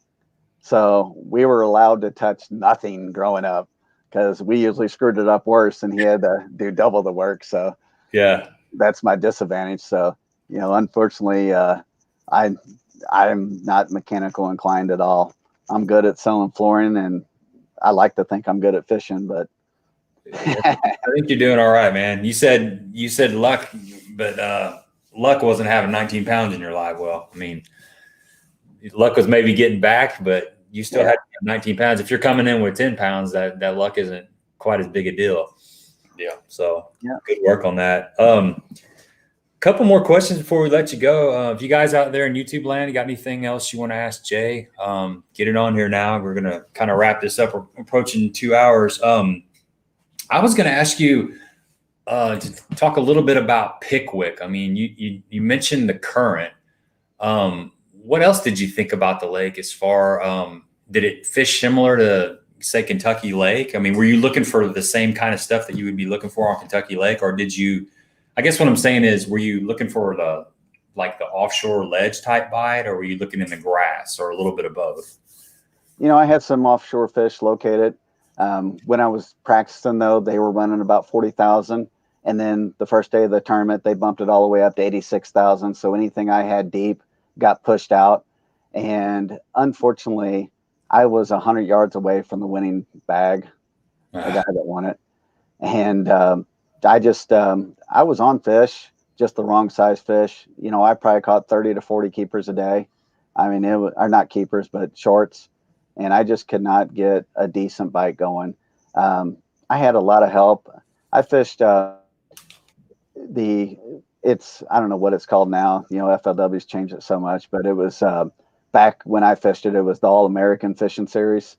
It's the Costas or whatever they call it now. But I fished that as a boater back in, I think, 2007, 2008.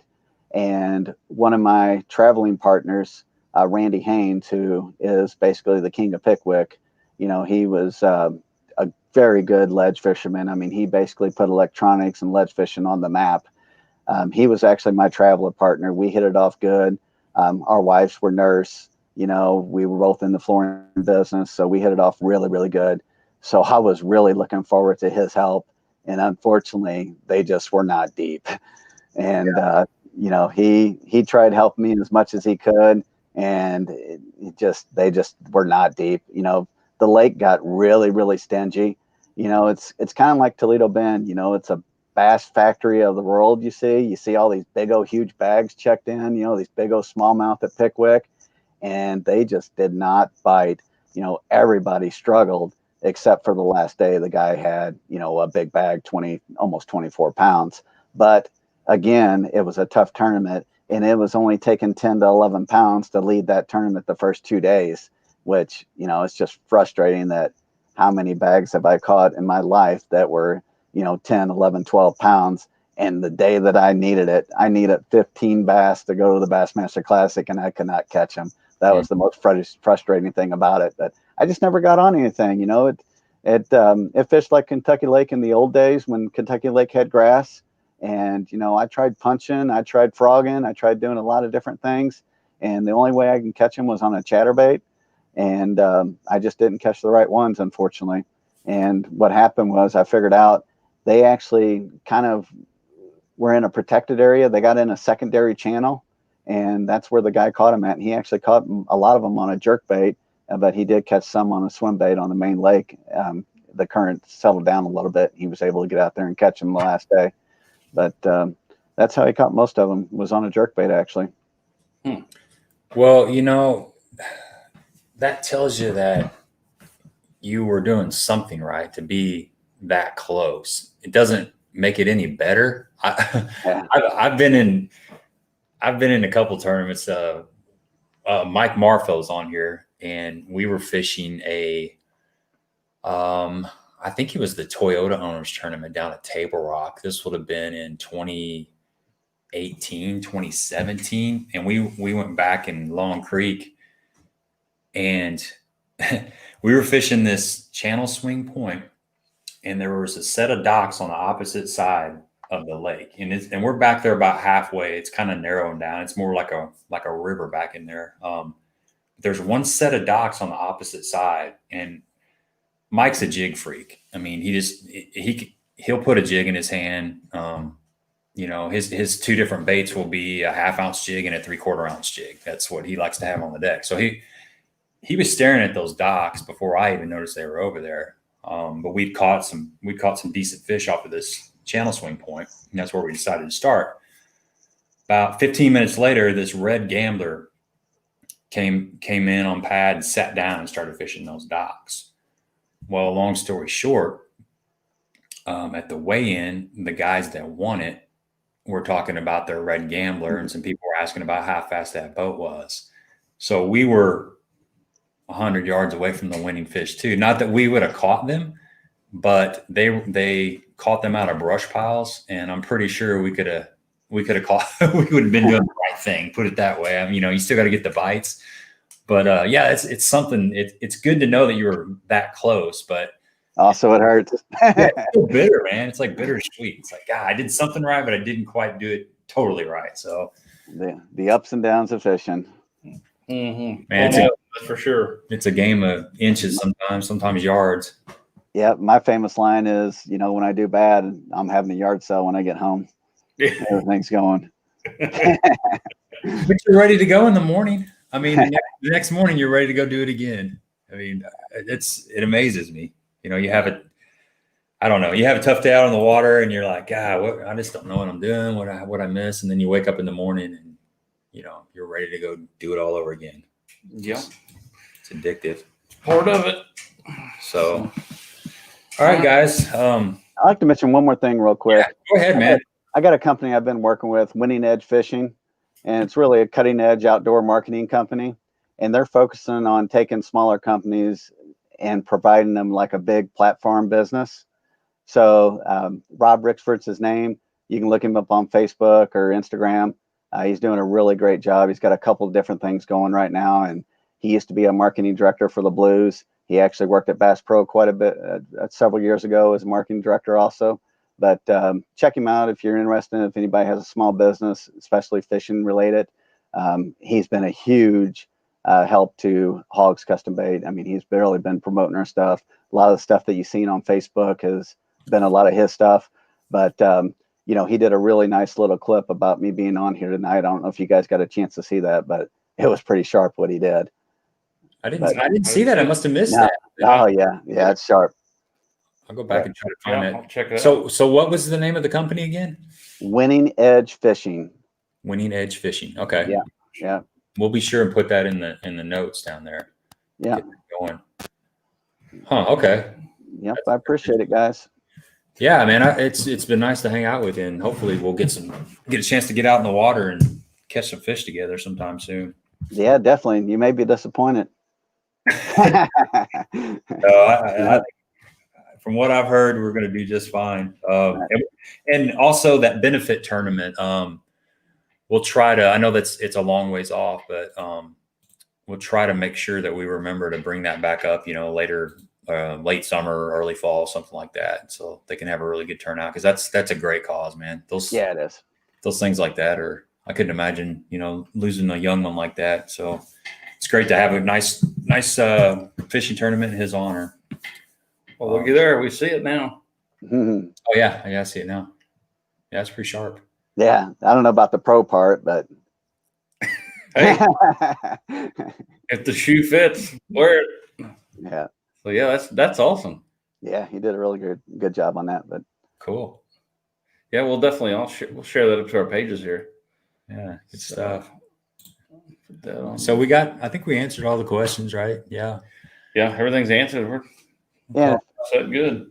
If anybody has any questions that, feel free to reach out to me, especially on the Bass Nation stuff. I don't know. I probably shouldn't basically promote that too much because it's been a great avenue for me and I don't want too much competition in it. But and also Hogs Custom Baits, right? Yeah, definitely. Facebook, I guess, or yeah, we're on Facebook. We're almost done with our website, so we'll be having our website up. We got about 16 molds now, and we're doing a phenomenal job, man. We got it's just been amazing. We've been very blessed with that, and we started in April, and it's absolutely insane how much business we've done to date. We got some cool stuff going on, and we're going to continue to keep on building it. But we're really excited about it. I actually thought it would fall off the last couple months, but we've been rolling right along. So pretty cool. That's awesome. Mike wants to know if you came up for the Steve Earle show at Ricciardi floor covering a year or so back. No, I sure didn't. Them boys are tough on me, man. That's a long drive home for me. So I feel you, man. I feel you. These day and age, it's a little bit tougher to hang out with them guys. I'll put it this way. I'm lucky that I'm still working for the United States Postal Service. Yes, sir. We've had some fun times, man. Yeah, I can tell you some stories. We went to Travis Tritt one time and I don't know how any of us made it home. Yeah. I think Dave Ricciardi was driving and I think we ended up downtown St. Louis driving the wrong way and it wasn't pretty, but we had a good time. You were headed east, weren't you? No, we weren't. No, we were drunk, so it was bad. That's that luck you were talking about. Sometimes yes, it was. Luck comes in different ways. Yeah. So, well, man, we'll let you go, dude. It was good hanging out with you. And well, like I said, we'll remember getting back on like late September, somewhere around there. Yeah, hopefully I got another good story for you. Yeah, definitely. So, yeah, we'll be in touch, Jay. All right, thanks a lot, buddy. Thanks. No problem. Have a good one. Have a good evening. All right, guys, that was a lot of fun, man. That story about the Toledo pin, that's still, I didn't know that. God, I could not imagine. Honest opinion, I would have probably gave up at that mile. Yeah, I don't know what I would have done. I'm nervous. You put your fish in the bag and swim back with them. I mean, I'm nervous in a little Wednesday night or making it back to the boat ramp in time. Yeah, just I can imagine with all that on the line. That's cool. Great stories. So, man, great turnout tonight, guys. It's good to see a lot of new faces on there. I hope you guys will join us back next Monday. We do this every Monday at 7:30 Central. Next week we got a content creator, YouTuber called Bassgeek. He's from Georgia, Alabama area. And he's gonna be I don't know what we're gonna talk about. I'm gonna touch base with him and probably be a little bit of everything. So it should be a good time. And then the following week, we got a really big guest 2 weeks from now. We'll save it. We'll save it. But you guys will be surprised. This will be a good guest. He's out there in the social media avenue right now. We'll just keep it at that. So I'm excited about that. A little bigger than we are. Yeah, a little bigger than we are. Yeah. He does this for a living. So this is not just a side gig. But like I said, man, appreciate you guys coming on here. Hope we answered all your questions. You got anything else? I think we answered all the questions, No, right? that's it. Only thing I got. Everybody have a good, safe, happy New Year's. Yeah. Be safe, man. Don't be stupid. We Yep. need you guys back here next Monday. Yep. Promote this show. So with that, we're going to let you go. Yep.